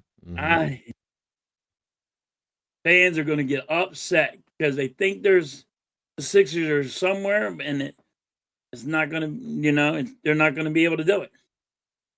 The team was built around Embiid, and Embiid ain't going to be there. Well, why haven't they realized that and started a transitional phase in working this way around? Now, I'm not saying getting rid of Embiid. That's not what I'm saying. If you're saying that you have to get rid of Embiid to build around Maxey, that's a different story. But I didn't know. No, you're right. They should build around Maxey, but have Embiid a part of it. Yeah. So they don't lose. You know what I mean? They built this team around Embiid instead of Maxey. And you had to build this team around Maxey and not Embiid. Because then you could kill forward if Embiid's not there. Exactly. So, you have other key pieces that can help along. Right. You got other key pieces to handle it. But once again, like if you keep on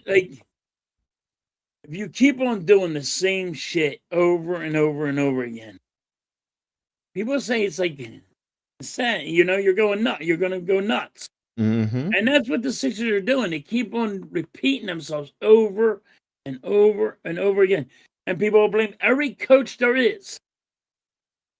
But is if you are the GM and you're building around the one player that can't stay healthy on the court or on the field or anywhere in baseball, whatever you want to call it, that's the GM's fault. You got to say, at one given time, you got to say, hey, let's build around this guy, but keep him in the loop. You know what I mean? Mm-hmm. But it's to me, it's rough. Because Embiid, as soon as Embiid ain't there, shit's going to go downhill. I could be wrong. I'm hoping I'm wrong. No, I got what you're saying, where you're coming from. So, so let me see something. I just want to see, how much longer do you have on his contract, Embiid? Huh? How many more years do you have on Embiid's contract? He just signed a new contract. I think it was 4 years, right? That's what I'm looking for. 3 years, but he already had another year on his other contract, so it's like 4 years. Okay, Embiid, yeah, he signed all the way to 29-30. So yeah, 1, 2, 3, 4, 5. You literally have him for 5 years. Yeah. I thought it was 4, but No, I'm sorry, 28, 29. He's a free agent. He's a free agent on 29-30. He's a UDFA. Yeah. I'm with you. I see it. Let me see. That's a lot of years, dude. Yeah, Paul George, you have the 27, 28. Maxey is signed until 28. Maxey just signed a contract. Paul George just signed that contract, and Embiid just signed that major contract. Okay. You notice how I didn't say, "Hey, let's get rid of Maxey"? I'm just saying, getting rid of your bitch. I'm not saying get rid of Embiid. I'm saying you just can't build around one player. No, I agree with you. You can't make it about one. If you're making about one guy and he can't stay healthy, that hurts the team. Yeah, and let me see something. Per year average. Let me see. This year, Embiid is 55 plus.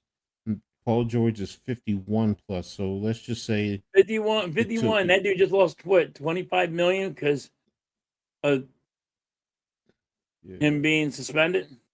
Yes, but it towards your salary cap though. He may have lost the money, but the I don't think the Sixers get that money back, do they? Let me see. I think they. Oh yeah, you do. You get the money, but still, let me see. Overall, that's 52, 55. So that's 107. So let's just say you're getting about one. You're tied up to them at around 100,000. Mm-hmm. That's a lot of money. Yeah, that's a lot of money. Yep. Ooh. Okay. But you understand what I was getting at. No, I know what you mean. I don't want people to think I'm hating on Embiid. No, I'm kind of hating on the GM. Because if you want to put I'm hating on anybody, I'm hating on the GM. But what you're not saying is building smart. This team, and you can blame the coach too, I guess, but because they built around one guy instead of they built around the wrong guy. Mm-hmm. Especially, he's hurt. You know what I mean? Mm-hmm. He always is hurt. So, what makes you think this is the year that he's not going to get hurt? No, you're right. If he's consistently hurt, then it's logical. So, and like you're saying, why are you signing him to an extension when he hasn't proven, or even an extension at that high of value? Where here you go, coach. They gave him an extension after he played the Olympics. Got hurt in the Olympics. The Sixers knew he got hurt. Mm-hmm. They got fined for not telling the NBA he got hurt, right? Because they were trying to hide it. And they gave him the extension even though they were seriously hurt. Like, who does that? That's my point. That's my point. Yeah, you don't give him the extension, and if he says he's going to walk, then you take that chance because that also frees you up where you have more money to use to bring someone else in or more players to help you out. So Or you could have traded him. If he says, "Hey, I don't want to sign," you got to trade him because you still had him for one more year and got something for him. Like I always say, it ain't the name on the back. I'm worried about my team. I will trade anybody at any given time if it's okay with, and it makes sense with the salary cap and all. I don't care about the player. I care about my team. And if you're going to hurt the salary cap, then I say, okay, you can't do it because, it's a salary cap issue. Or you can do it, you know what I mean? And that's what they should have done with Embiid, maybe. I don't know. No, I'm with you. But the injury bug is always hitting that dude. If the NBA only played players per games played, and a lot of these injuries would magically disappear. No, I'm with you. So, yeah. If there was an injury thing, but then once again, you got injured on the job. That's basically what they're doing, getting injured on the job. So you got to pay them. You got injured. If you're at work and you got injured, you're waiting your goddamn boss to pay you. Yeah, that's a big girl. That is a big girl. All right. So now we're going to move on to football news. And we're going to start where there is talk of the Chicago Bears moving to Indiana. And what type of impact would a move like this have to the NFL, the legacy of the city of Chicago, and do we think it would be a good move? And I'll start. And, because when I heard about it, I had to do a double take. I thought it was a joke. And I'm finding out it's not a joke. It is something they are considering. There's something about Indiana is paying tax dollars to build the stadium. Right. Where it's like, okay, you're taking away from Indiana. Indiana already has the Colts. So why are you building another stadium, putting another NFL team in the state of Indiana? Because now you're taking away from the Colts. Well, and this is my theory. It's because, like, New Jersey has two teams from New York, but the state makes so much money on that, and the state's like, oh my God, we'll just put another football team here, and I think that's where that's coming from. Oh boy, what the heck?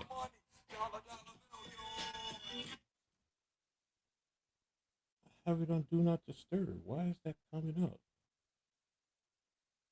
Sorry about that, guys. But then, like, I don't see it happening because then it means you got to have another team back in Chicago. That's going to be the debate because are you going to run into the Chicago Bears? Everybody from you can't get rid of the Chicago Bears.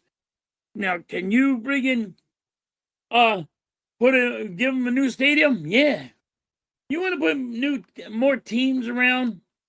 That's fine, I guess, but you can't get rid of I'm with you, bro. A Chicago Bears, or you might be able to get rid of the Carolina Panthers, but you're not getting rid of Chicago Bears. You can't move them. There's just certain teams that see, and that's the thing. It's like remember when they had the Houston Oilers? They moved them, right? And then Houston's like, I don't have a team no more. So what they do? Go get the Houston. They got the Houston Texans, and that's what they're going to find out. Like, It's gonna hurt. It's gonna hurt here. Where is it? I just closed it. Reed Dion said Gary and Hammond is basically a suburb of Chicago. If you've ever been to Hammond or Gary, you get what we're saying. It's more Chicago than Indiana. I used to live in northern Indiana. It's crazy if the Bears leave, but it's already 20 minutes away from Soldier Field, and they still will be the Chicago Bears. It's weird, but it's a business. Halftime made a perfect analogy with. No, I'm a Giants fan. Okay, and the Giants play here in North Jersey. It's been here since 1976 when they first built Giants Stadium, because the Giants used to play at Yankee Stadium, but there was money that was invested by the state to bring them over here. So I get what he's saying, and now the proximity that I didn't know. So I mean, if it's 20 minutes away, I get it now, because you already have that. Plus there's New York, San Francisco. Yeah, you're right. San Francisco is actually, they don't play in San Francisco. That's right. They play close by. So, but so there'll still be the Chicago Bears. I get it. I get it.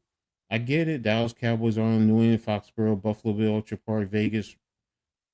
I mean, I get what you guys are saying. It's just, you know, I guess it's now that I'm looking at it, it's more of a ploy to force Chicago to come up with the money to put a stadium Right. in Chicago, because it just feels weird.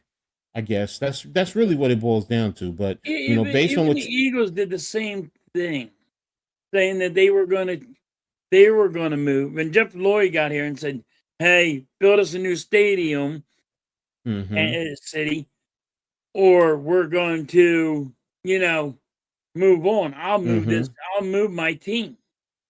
Mm-hmm. And I think that's all it is. They're just trying to get another stadium built. Yeah, and that's the thing. So I mean, based on that, then it's not going to hurt. The only legacy it hurts is it's not in Chicago, I guess, because Chicago has played in two cities in its whole existence. What, the Chicago Cubs Stadium, as well as their current stadium. So I get it. I get it. Yeah, it's all about the Arizona's up money, Coach. at It's all about a five. money thing. You don't understand. And You like, can't. I'm shocked that all states don't have two football teams. And the reason why is the money. That city had that like New Jersey has too. So look at all the money that New Jersey's hand over fist getting over two football teams. Mm-hmm. I'm. Ooh. Oh, they really hit. I'm sorry. I'm looking at this basketball game. But yeah, the two cities. I mean, two teams in this each state. So, are you talking about the football state, where they're currently located, or are you talking about like in Nebraska and Iowa, also North Dakota, South Oh no, Dakota? just like where they're at now. Like, Okay, okay, you know what I okay. mean? All right. Like, So, but Chicago get two football teams. Like you got Pennsylvania has two football teams. You got New mm-hmm. Jersey has two football teams, even though they call it New York. No, I got But you. like that's what I mean. Because I'm sitting here thinking about it. North Carolina, do you think you would get two down here? Don't forget, New England technically covers Vermont, Maine, all those teams at Rhode Island. So I get it. I get it. It would be good. I mean, Florida has three teams already. Right. California they have three. They have the Rams, the Chargers, Yep. 49ers. Washington has the Seahawks. Arizona just has the Cardinals. I mean, yeah, I mean, I get it. It's all about the money, Coach. Yo, follow the money. That's all it is. It's all about the money. No, I And they get it. do they do use it as an scapegoat. They're like, hey, build me what I want. So I, have the state build the stadium and it's cheaper on Mm-hmm. me. All I Mm-hmm. gotta do is make a threat. I'm moving it. Mm-hmm. Chicago having two baseball teams is busy in the summer, one in north, one in the south side. Yeah. Yeah, Um, Sacramento Kings used to be Oklahoma, Omaha, Nebraska. Oh yeah, they were they were the Kings in Kansas. Yeah. yes. Oops. So every state should have one team. Bye bye. By Eagles. Well, that Yeah. ain't happening, Blaze, because it would be friggin' bye Steelers. Nah, I'm gonna be honest with you. Halftime. Nah, this. It would be the Steelers would stay because they're more iconic than the Eagles. No, Listen, the Eagles damn it, when it was the called the Eagles would go to Steagles back in the Delaware. day, and there it is. Eagles. No, Eagles, damn it. No, Eagles go Eagles to stay. Delaware. Eagles go to Delaware. No, Yes, no, yes. hell no. I'll send the Jets to New York to well, no, you had see that's the problem. Technically, New York has Buffalo, which is one. Yep. So where would you send the Jets? Bye. They go away. The Giants go away. No, You Giants just staying throw right them in where the they are. garbage. Guys, City of Chicago owes $50 million on renovations from 0102 and now wants the Bears to pay the bill. Delaware Jets.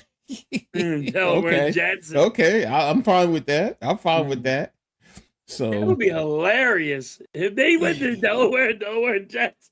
yeah, but like you said, follow the money. It's all about the taxes to who's paying for the stadium.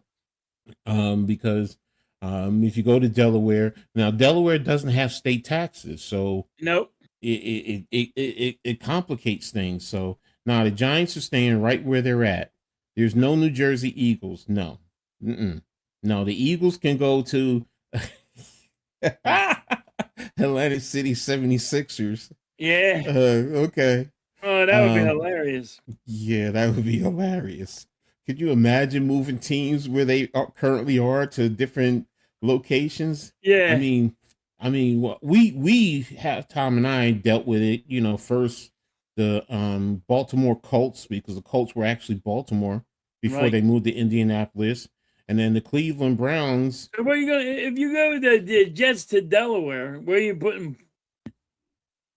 Hey, Where were we putting who? I'm trying to figure it out. Like, yeah, you can't do that. Even saying the freaking Delaware Jets, it sounds weird. Yeah, I mean, all of it is it's crazy. So, um, technically, Connecticut is part of the area because the southern part of Connecticut is actually Giants territory. So, it's part of the tri-state area. So, NBA blocked Sacramento Kings from moving to Seattle in 2010. Yeah, no, I know, and they're going to Yeah. get Seattle's still going to get their own state team anyway when they expand. So, that's interesting though. I mean, with pro sports, but everything, like you said, is all about the money. All it is. Follow the So money, and you'll know. And I people still think, I still people will think, go and look at the. Hey, what's New Jersey doing? How's that money coming in when they have the Giants and the Jets? What's that income like? And as a state, and they're like, oh God, we should do this. mm-hmm, mm-hmm. Love me some Antonio Bates, man. But yeah, but that's the whole thing. Everything is about the economics. You're not moving really the Jets and the Giants from this area because the tie into New York City. So it's so close, and it's literally now you go to Connecticut from New York City, That's a ride, depending on where you go in Connecticut. So if you go like Hartford or places like that further north, but East Rutherford, if there's no traffic, it's literally 20 minutes from New York City. Literally. The traffic's the issue, and I think that will run into the same thing with Chicago. Even though it's 20 minutes away, what's the traffic like? Because if you go from Giant Stadium when it's busy to New, you're talking about an hour and 10 minutes just to get into the city. That's how long it takes to get there. So because of the traffic, and it can be costly. So and the tunnels alone and the bridges, I think, if I'm not mistaken, it's $20 one way just to go over the bridge or into the tunnel. That's a lot of money. Yep. So does Philly have the pro soccer? Do they have a pro soccer team? Philly does. Philly does? Yeah. Okay. Yeah, see, New York City has, I mean, Tri-State has two. You have New York FC, and then the what are they? The Red Dogs? No,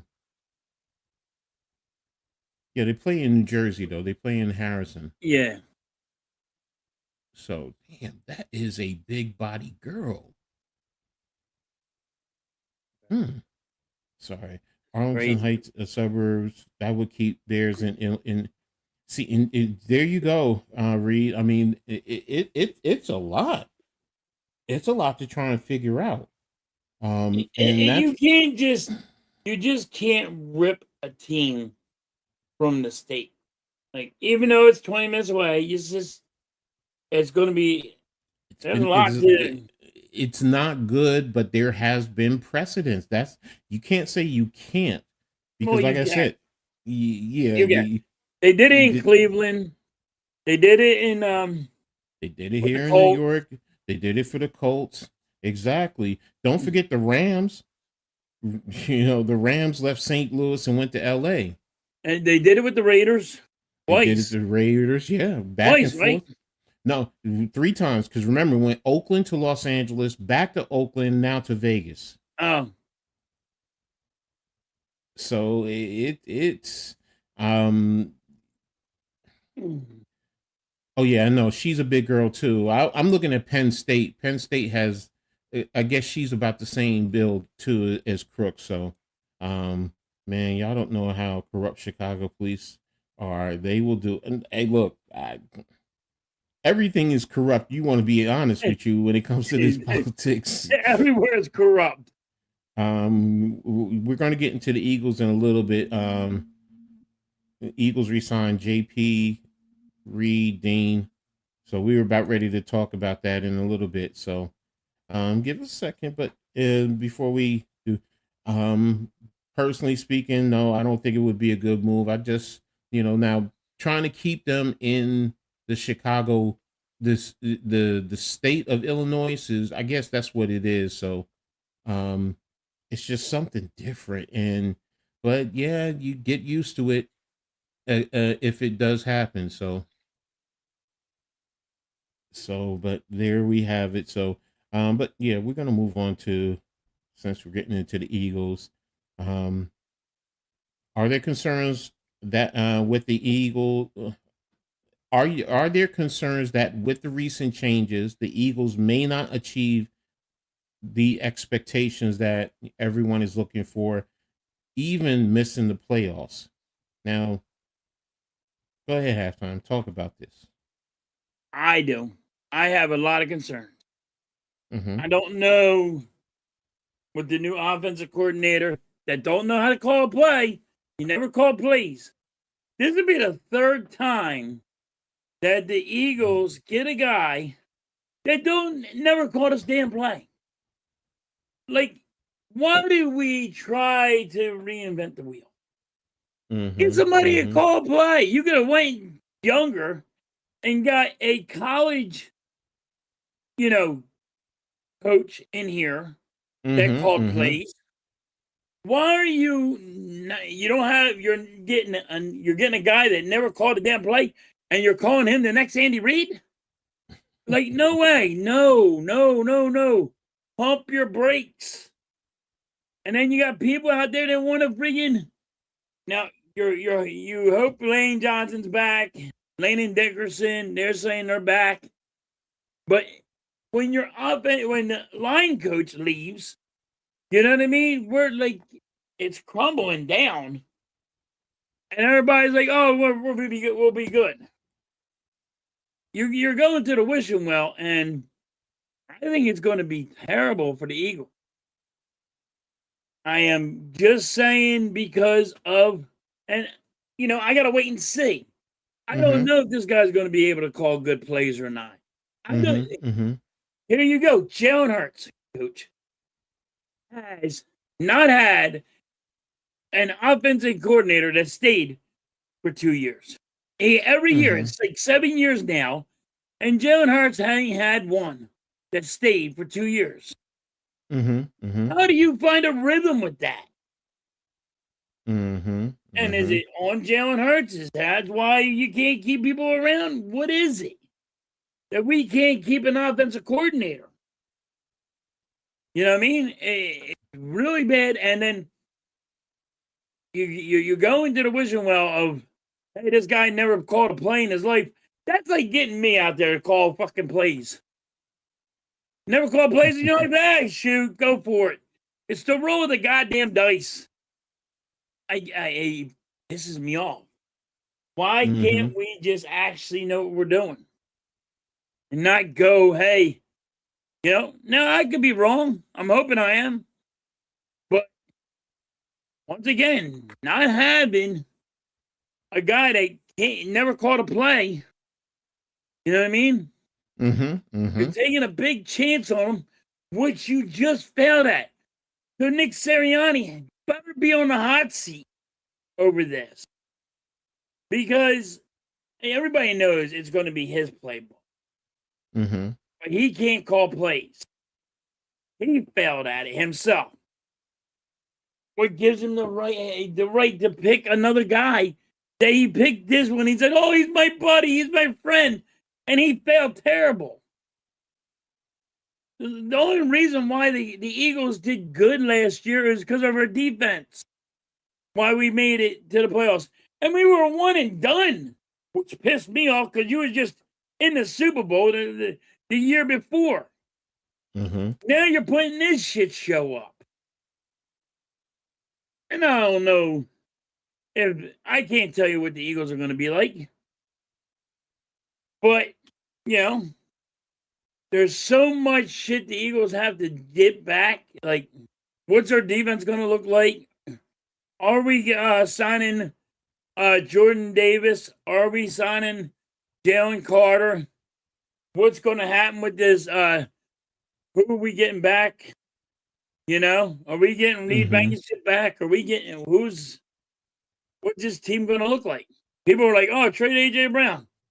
Take another salary cap hit. The salary cap hit for the Eagles right now? You know how much they got on the salary cap? $18 million. Ready for this? You take a cap hit and get rid of AJ Brown, that's $16 million. And that's dead money. You know what that means, Coach. Dead money means I can't go and transfer that to a different team. That's on this year on you. You know what I mean? And people are like, just trade him anyway. If the Eagles trade him and he has that big of a dead cap of $27 million, it's 27, but they got to split it between 2 years. So it's 16 this year and then the rest next year. Are you willing to take the punch in the face? I'd rather keep him for one more year, then you won't have that big of a problem. Just one more year you got to keep him for if y'all want to get rid of him so bad.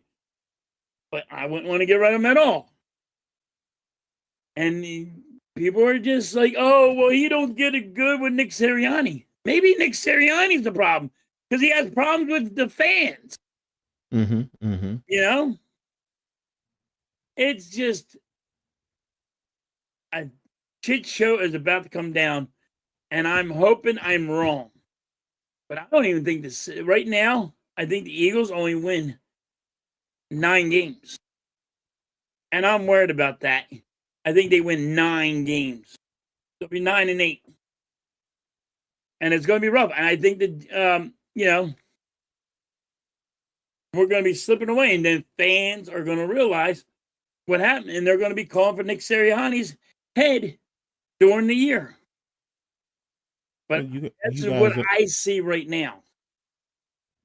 Thank you for letting me go on my rant. No, that's fine. That's fine. I think the one thing that helps you guys right now is the division. Now you don't know what's going to happen with the Giants. We are, as Giants fans, we're hoping to see a better product, of course, with the new coach and everything. Dallas, you're going into your second year with the head coach. Their offense was good. Are they going to improve on the defensive side? In Washington, a lot of that was because of Daniels being hurt. Now, if they had a lot of injuries. Yes. If the division is the same as last year, then I do see y'all pretty much the lead in this division. Now, if the Giants are, I'm going to be honest, the Giants are the X factor in everything. If the Giants can play hardball's brand of football and assimilate to it and can go out there and be competitive, yes, it's going to, at least in the division, because then that means Giants expectations might be a lot higher. So, and then, of course, the games that we play, everything goes into it. Can the Giants step up? And it makes it much more difficult. Can we surpass Dallas to compete for number 2, if not number 1? And then, like you said, with all the concerns with the Eagles in itself. So, and then Dallas, let's be real. If Dallas's defense really steps up and they continue to get the same play that they did offensively, they could end up being the number 1 team in the division. They can also drop down drastically. Mm-hmm. It could be. It really, this year could really be Washington, Giants, Dallas, Eagles, or Eagles and Dallas drastically. Like, even though it's always been Eagles and Dallas for a while, it could change. This year could change quick. Sub J. It's interesting, and but that's also the beauty of football. Yes. Because things can change quickly in a heartbeat. This free agency is going to be big, so, because it's Giants fans. There's a lot of Giants fans that are saying, oh, we hope we can get Linderbaum, because if Linderbaum comes in and we can get at least one more guard, that solidifies the inside with Jackson Dart that can set up the running game. You get Malik Neighbors coming back. If you can get a number 2 receiver, offensively, and then you get your running back. Yep, right. You get Scat back. It changes the whole layout of things in terms of the offense, and then you see what happens with the defense. So it's really gonna be interesting with this defense, because you see what we have up front, but then what do you have the linebacker on the back end? So free agency is going to open up everything. Then that goes into the draft, and that goes for every team. Just like you have concerns about your holes, can you fill it up, not just only in free agency, but in the draft? Yeah. So Cowboys are a front running team. Their fight changes when they start. No, we know that, and that's what we hope stays the same with them. Yeah. But you have to also be realistic and look at what they did offensively. Their biggest issue was the defense. Think about it. You let Russell Wilson throw for how many yards against you? That speaks volumes to everything. He had like what, 300 and some odd yards against us? 450 yards. Yeah. Against the Cowboys. He just abused us. No, I'm talking about Russell Wilson against the Cowboys. Oh. Russell didn't play against y'all. That was Jackson Dart. Oh, that was Dart? Yeah. Oh, that's right. Because he had to go in for concussion protocol, and fans were getting mad.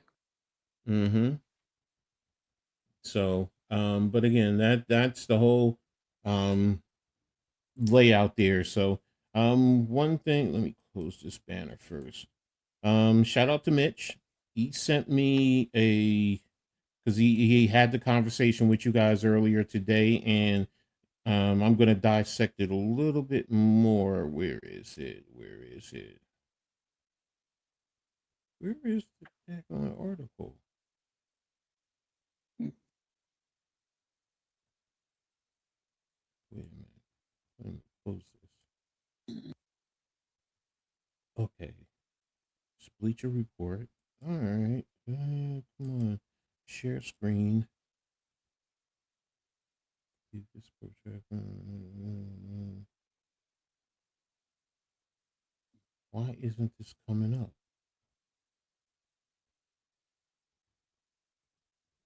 I don't know what the heck is going on. All right. I know what I'm going to do. Close this out. Let me add it here.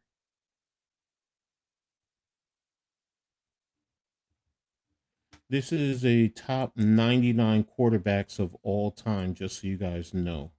And there's some interesting ones that I looked at, and I already know which one I wanted to start with. So you guys should be able to see this now. Yeah, you guys have it there. All right, so NFL all-time quarterbacks. So top 99. So, and here we go. Starting at 99 is Ryan Tannehill, Danny White in 98, Mark Rippon at 97. I know some of you guys might not know who some of the older quarterbacks are. Craig Morton at 96. So far, I've known every last one of them. Jeff Hostetler, the Giant on here at 95. He was pretty good. Yeah, he was good with the Giants. If you look at, he's a 2-time Super Bowl champion, 1-time Pro Bowler. His career stats is at 61%, 16,000 yards, 94 touchdowns, 71 interceptions. His record was a 61%. His completion percentage was at 58%. But he did rush for 1,391 yards and 17 touchdowns. So, but then, he played quarterback. Again, that was back in the day. And he played for the Giants, the Raiders, and Washington. So, you have Kerry Collins, who's another former Giant, on here, and he comes in at 94. And there was a time that Kerry Collins was a top quarterback, especially when he was with the Giants, because he led the Giants to the. He was with the Raiders too, right? Yeah, he was with Carolina, Indianapolis Colts, New Orleans Saints, the Giants, the Raiders, and Tennessee. So he's been around. You have one of the newbies, Justin Herbert at 93. I'm sorry when I say Aber. Halftime knows why I say that. So, Burt Jones, I know about him, old school. Yep. Trent Green. If it wasn't for Trent Green, we wouldn't have had another quarterback who ended up winning the Super Bowl. Ooh, that's a foul.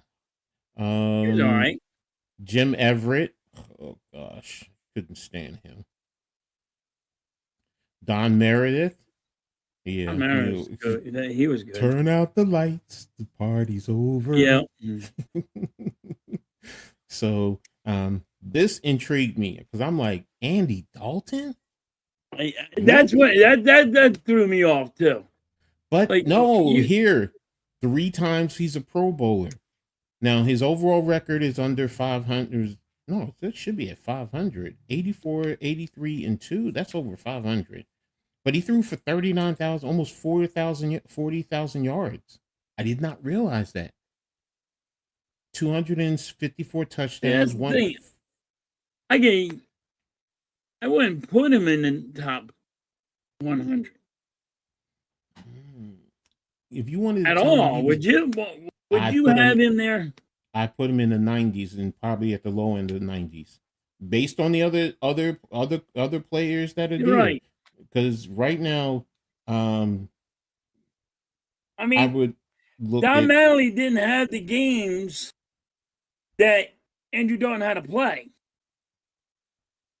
Because didn't Don Mattingly only have there was only like 13 games a year, Don 14 or something? Mattingly from the Yankees.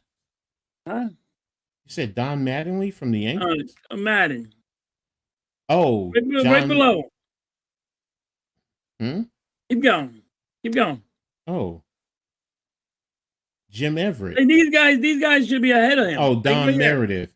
Don Don, Meredith. Yeah, he should be yeah. ahead of No, he should that's be ahead of fine. That's why I Andy Dalton. said that's why I said Dalton. I would I put think him. I only think what you go only had like 13 games. He was dealing with 16 a year. Oh, I got what you're saying. The games played. Yeah. So many Yeah. games were played. See, this is why I don't like when you go for this, because now you got this young guy in here that he's over there playing more games than some of these old timers did. Yeah, but that's why I'm looking at his win percent, how many wins he had. I get that. I'm looking at touchdowns a win. He had 29 winning drives. That's something that I do have to give him credit for. Four fourth quarter comebacks, or no, 25 fourth quarter comebacks. I'm sorry. So these are things that I do have to give him credit for. So I get where you're coming from, the amount of games. That's why, this is all subjective. This really is. Right. Norm Snead, you look at him, old school. Archie Manning, Brad Johnson. See, Brad Johnson, I would have lower on this board too, if I would at have all. Brad Johnson lower on this board. That's my point. But you look at some of his accolades, you're like, okay, so Doug Williams. Now, Well, he's the first time he went to the Super Bowl with the Redskins, right? Yeah, with the Redskins, he was the first African American black quarterback to make it to the Super Bowl and to win it. So as a starting quarterback. So I don't know Frank Ryan, so I couldn't talk to him. So I just knew he played for Cleveland, Los Angeles, Washington. I read up a little bit on him, so I was just like, okay. Ron Jaworski, LT's favorite quarterback to beat up on. No, even Ron Jaworski.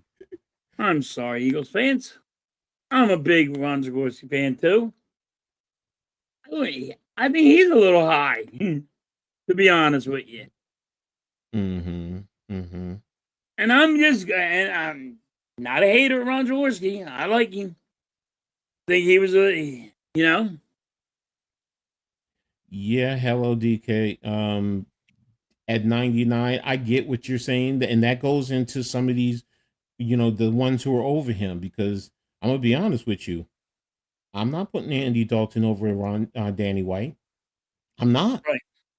I'm not. And Danny White played with some good teams too. Cowboys won't fix their overall once they focus on one side of the ball. Okay. But these are not even the ones I'm mad at. I'm mad at the Born and Moon one. So no, we're gonna get there. Jim McMahon, the punky QB. I don't. You can argue, could he be a little bit higher? But when you look at his overall, he could be higher. But you look at his overall, he only threw for 18,000 yards, bro. I thought he threw for more, but then I'm like, wait a minute. With the Bears, they gave He's always got hurt. He always got hurt. But with the Bears, what did he always do? Turn around and give it to Sweetness. Yep. So it's like, no, okay, I can see. Yeah, he did. He didn't throw for a lot, but even when he was with the Eagles, he didn't. He was just running it. Bernie Kosar, I'm like, all right, I'm cool with that. I don't have a big issue with that.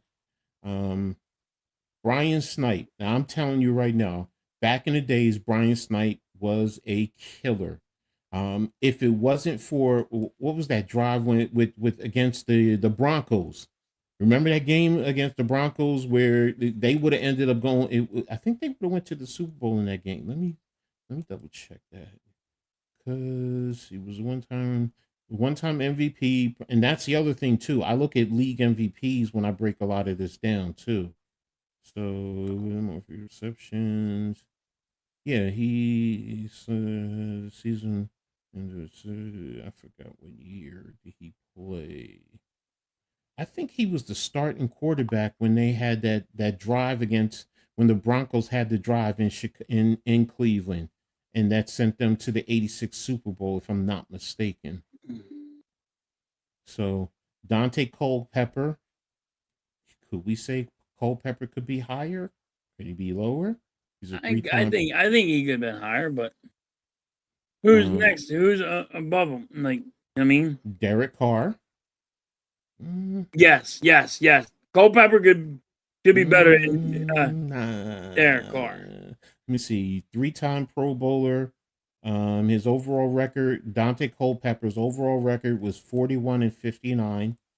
Passed for 24,000 yards, 149 touchdowns, 106 interceptions, 63% completion rate. I'm just going to stop there. Yes, Derek Carr is a 4-time Pro Bowler. Now his overall record is about the same. 41,000 yards, 257 in touchdowns, 112. So now, I don't look at Pro Bowlers. I don't hold Pro Bowlers. Like, I don't care how many Pro Bowls you go to, because it's not like there's some players that sat out that year that did not want to go to the Pro Bowl, or they were going to the Super Bowl. That's why they got in. So, you know what I mean? But that's in this era. That's in this Pro Bowls. Remember like when some people are like, "Yo, I'm not going." Remember, get bro, somebody else. when we were younger, because the Pro Bowl was in between the Super Hawaii. Bowl. And it was in Hawaii. And guys, everyone did play back in the days, as opposed to nowadays. So yes, what you're saying is true. So if you want to take some of it off the allure, that's fine. I don't have an issue with that. But I still give it credit because they were voted into the Pro Bowl in some regards. Alex Smith. I mean, Alex Smith, you could say he could, because of his injuries, I probably would move him down a little bit, but he's at 76, so I don't think it's that big. He got injured a lot. There's Jalen Hurts at 75. So it's a tall, but Super Bowl MVP, Super Bowl, that's giving him credence. 2-time Pro Bowler, Burt Bell Award.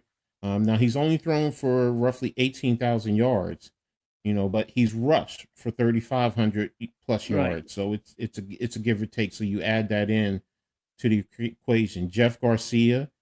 Now I can make an argument that Garcia should be lower on this list in comparison to Alex Smith.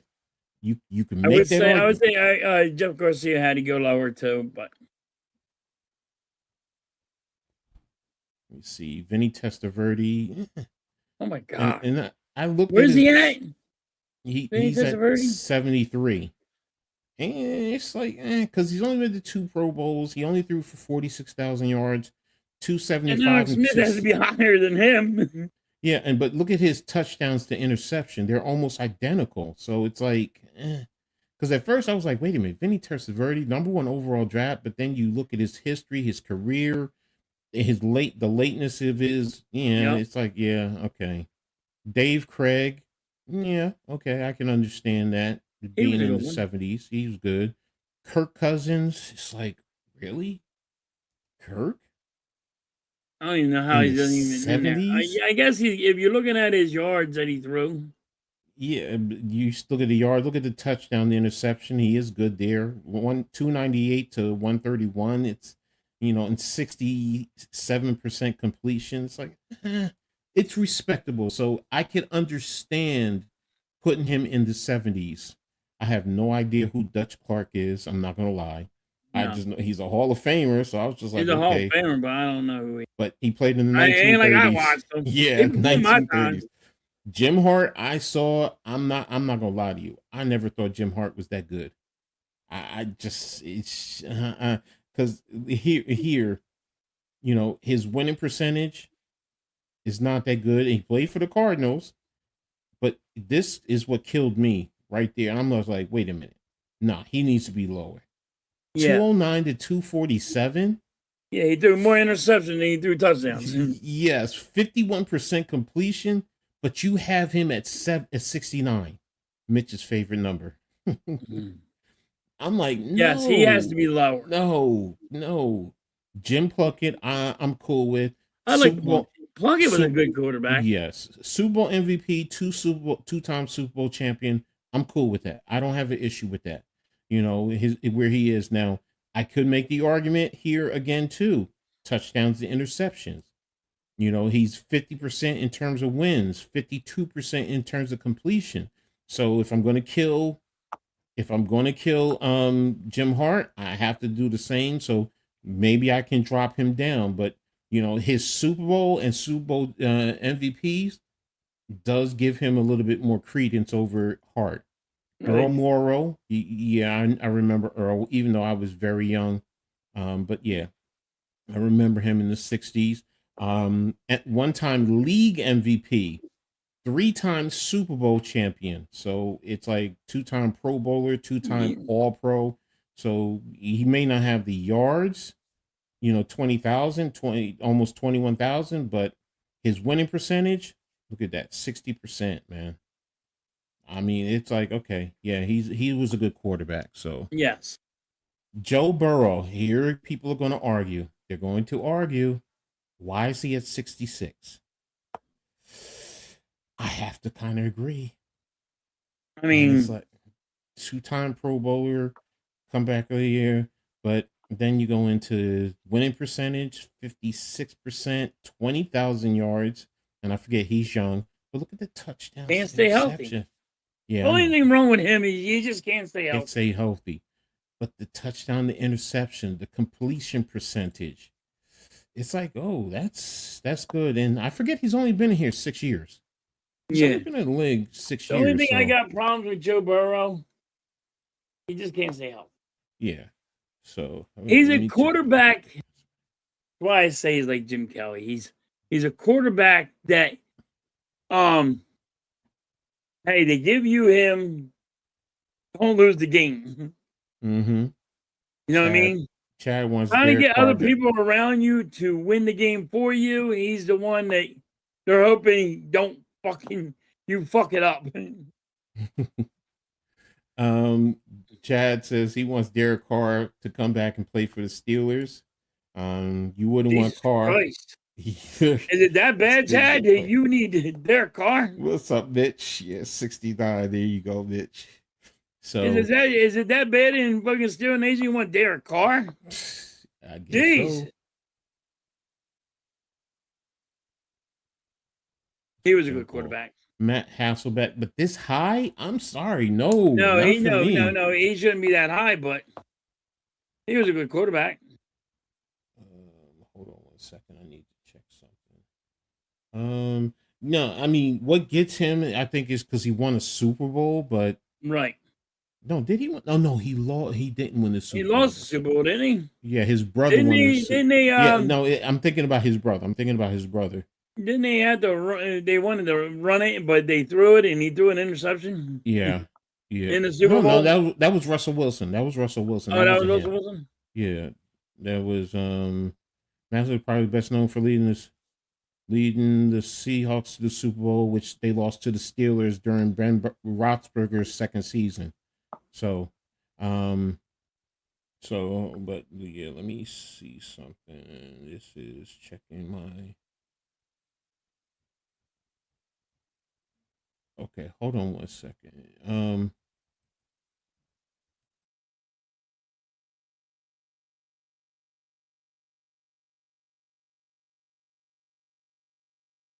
Sorry, my prescription just got dropped off. All right. But yeah, Hasselbeck is, he's a lot higher than I thought. So, I'm not familiar with John Brody.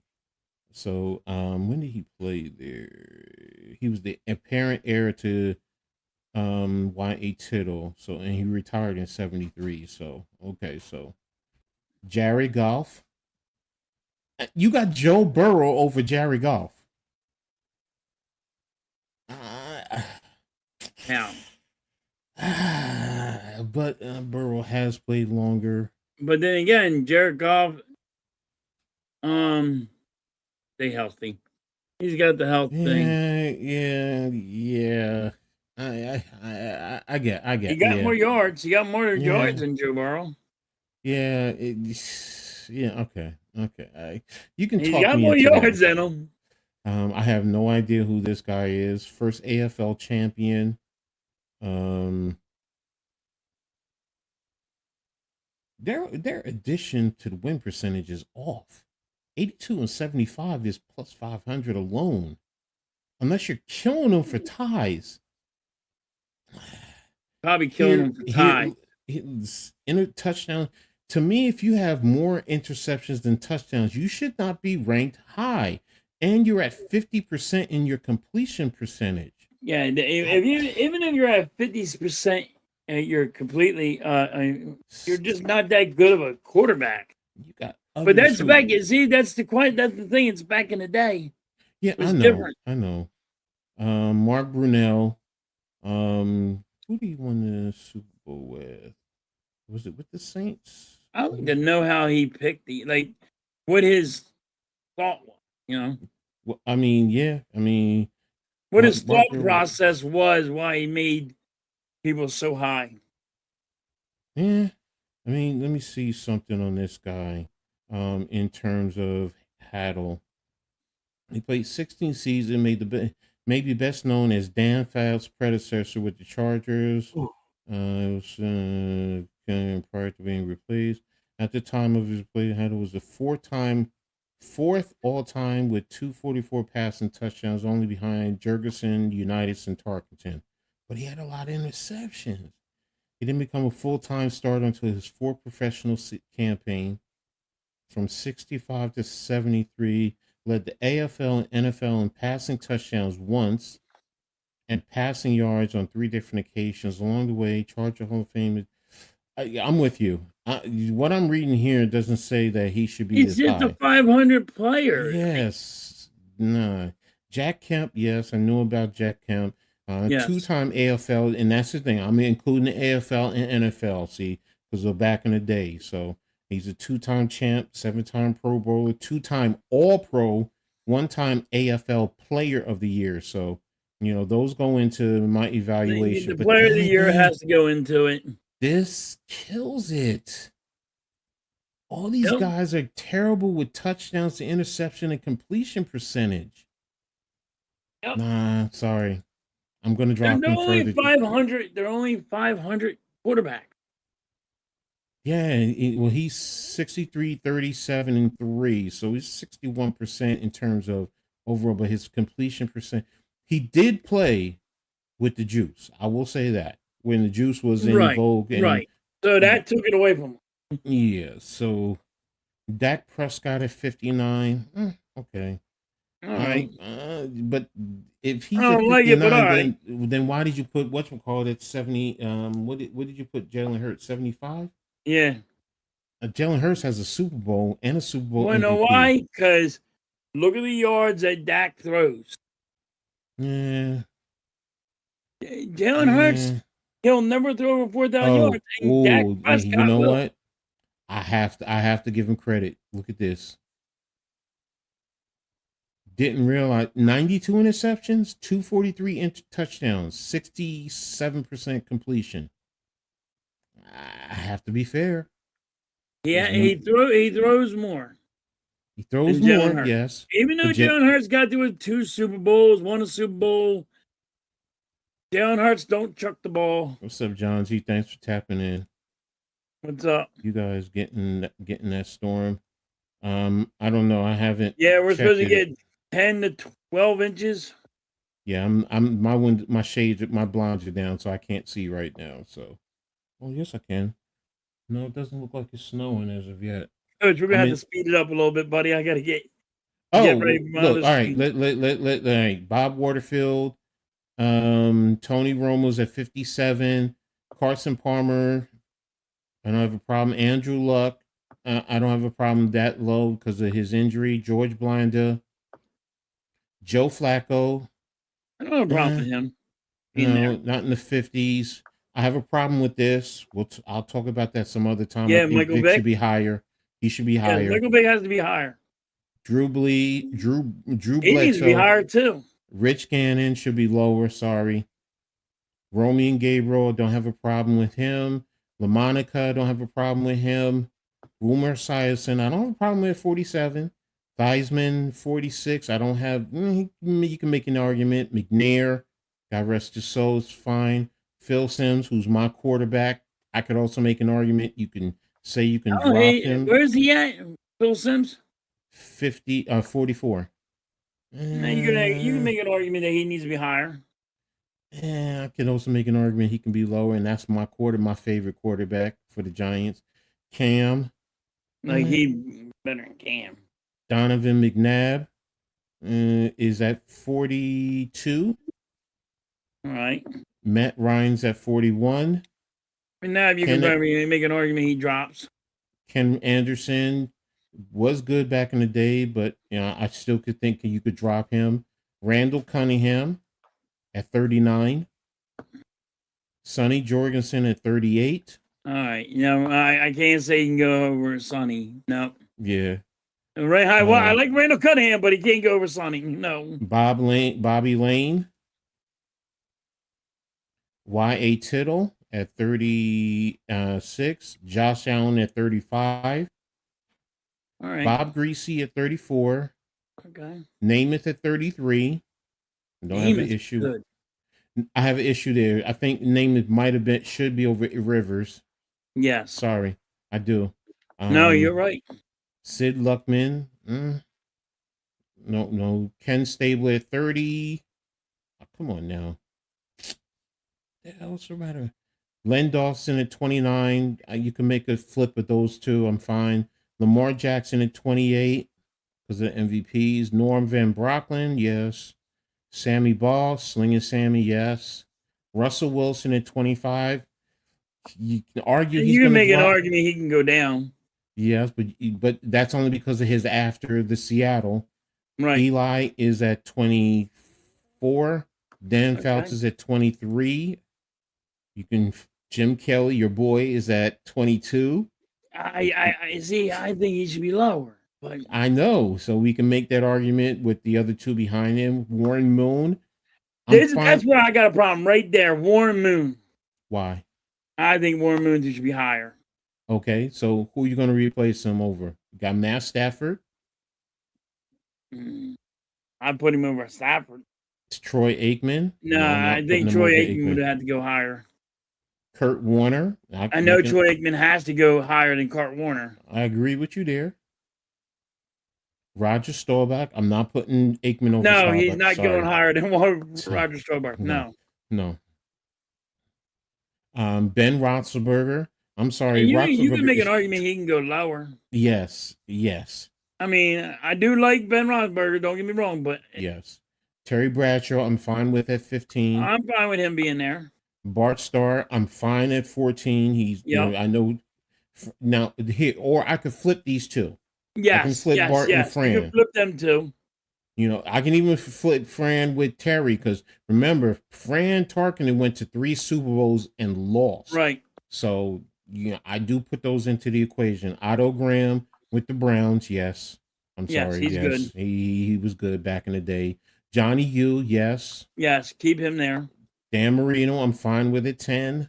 Yep. Steve Young, I'm fine at 9. Yep. Here, Drew Brees, I'm sorry. I disagree with that one. He has to go down lower. Yes, I agree with you. He should be lower in the rankings. Better than Dan Marino? No. Stop. Exactly. I don't think he's top 10. I will put him at around 11 or 12. That's me. You got it. He has to go down. Favre, I don't. Okay. Elway, I'm fine with the tops. I really am. Aaron Rodgers. If you want to flip Rodgers with Elway, Rodgers could have went down more. You can flip him with Elway. That's about as far as I go down. Mahomes, I'm fine with at 4. Fine right there. Peyton, fine. You know what? No, I'm flipping Peyton and Mahomes. I'm flipping Peyton. I would keep him Peyton and Mahomes' team. He But was yeah, a you got a five-time point. MVP. No. He's a 5-time MVP. So no. I have to respect that. 5-time league MVP does put weight. Number one is Joe Montana, who I disagree with, and Brady is number one. I think Montana is number one for me. Montana's number one for me. Yeah, that's I me. say Tom Brady needs an asterisk next to his name, but that's my argument. So, but Jay Joe says, Montana was he was just awesome. Jay says Romo is too high. Romo and Dak have the same mental issues when it comes to must-win games. Josh Allen is way too high. One of the overrated quarterbacks. Okay, that's fair. Warren Moon has more natural ability than Aikman, but Aikman has those 3 Super Bowls. That's what hurts Warren That's Moon. where you got to keep Aikman where he's at, or because he has the 3 Super Bowls. 2 Super Bowl Warren MVPs. Moon was great. Love Warren Moon. Do I think he was, should have been up more? Yes. Reed, I'm going to say based on who is over him, that's why you have to say if he's going to be higher, who are you taking out to replace him? So Jay says Warren Moon is too high, got killed in the playoffs. Okay. I think he could be higher on the list, but that's I think Warren Moon should be way higher. Yes. Yeah. So, but I would. That's you want to know what really chapped my ass. That's the one that chapped my ass the most. Well, for me, it was Drew Brees. Drew Brees in the top 10. No, the Drew Brees one really too, because I was like, well, how the fuck is he higher than these guys? Yeah. So, but all right. So that's it. We're gonna get out of here. Make sure you guys tap in the halftime as he's streaming. What are you doing? You streaming the Sixers? Okay. Yep, Sixers at 7. So I got to get ready I for. Just talked about Aikman. Set it all up, and I got to eat something. No, Aikman has 3 Super Bowls. Yeah, Aikman has 3 Super Bowls. So, but hey, again, all of this is subjective. So again, yeah, I mean, it's everybody's opinion. Yeah, so it ain't like it is his stamped in, stoned in, and this is it. No. Thank you, brother. Appreciate you, Reed. So, but yeah, we're gonna get out of here. Tap into halftime as he streams the Sixers tonight. I think I'm going to be on around 8:30. I have a debate show with NYG and Big Pat. So, but yeah, tap in and we'll be back next week. Got stuff during the week, so tap into all of us, the Hardcore Sports Network, the Aboriginal Sports Network. Got a lot going on. So, and thanks to everybody who tuned in to the draft. Trust me, we're going to be doing another one. So, but with that, we're going to get out of here. So, and what do you always say halftime? Catch you guys on the rebound. Peace. Peace. Oops. And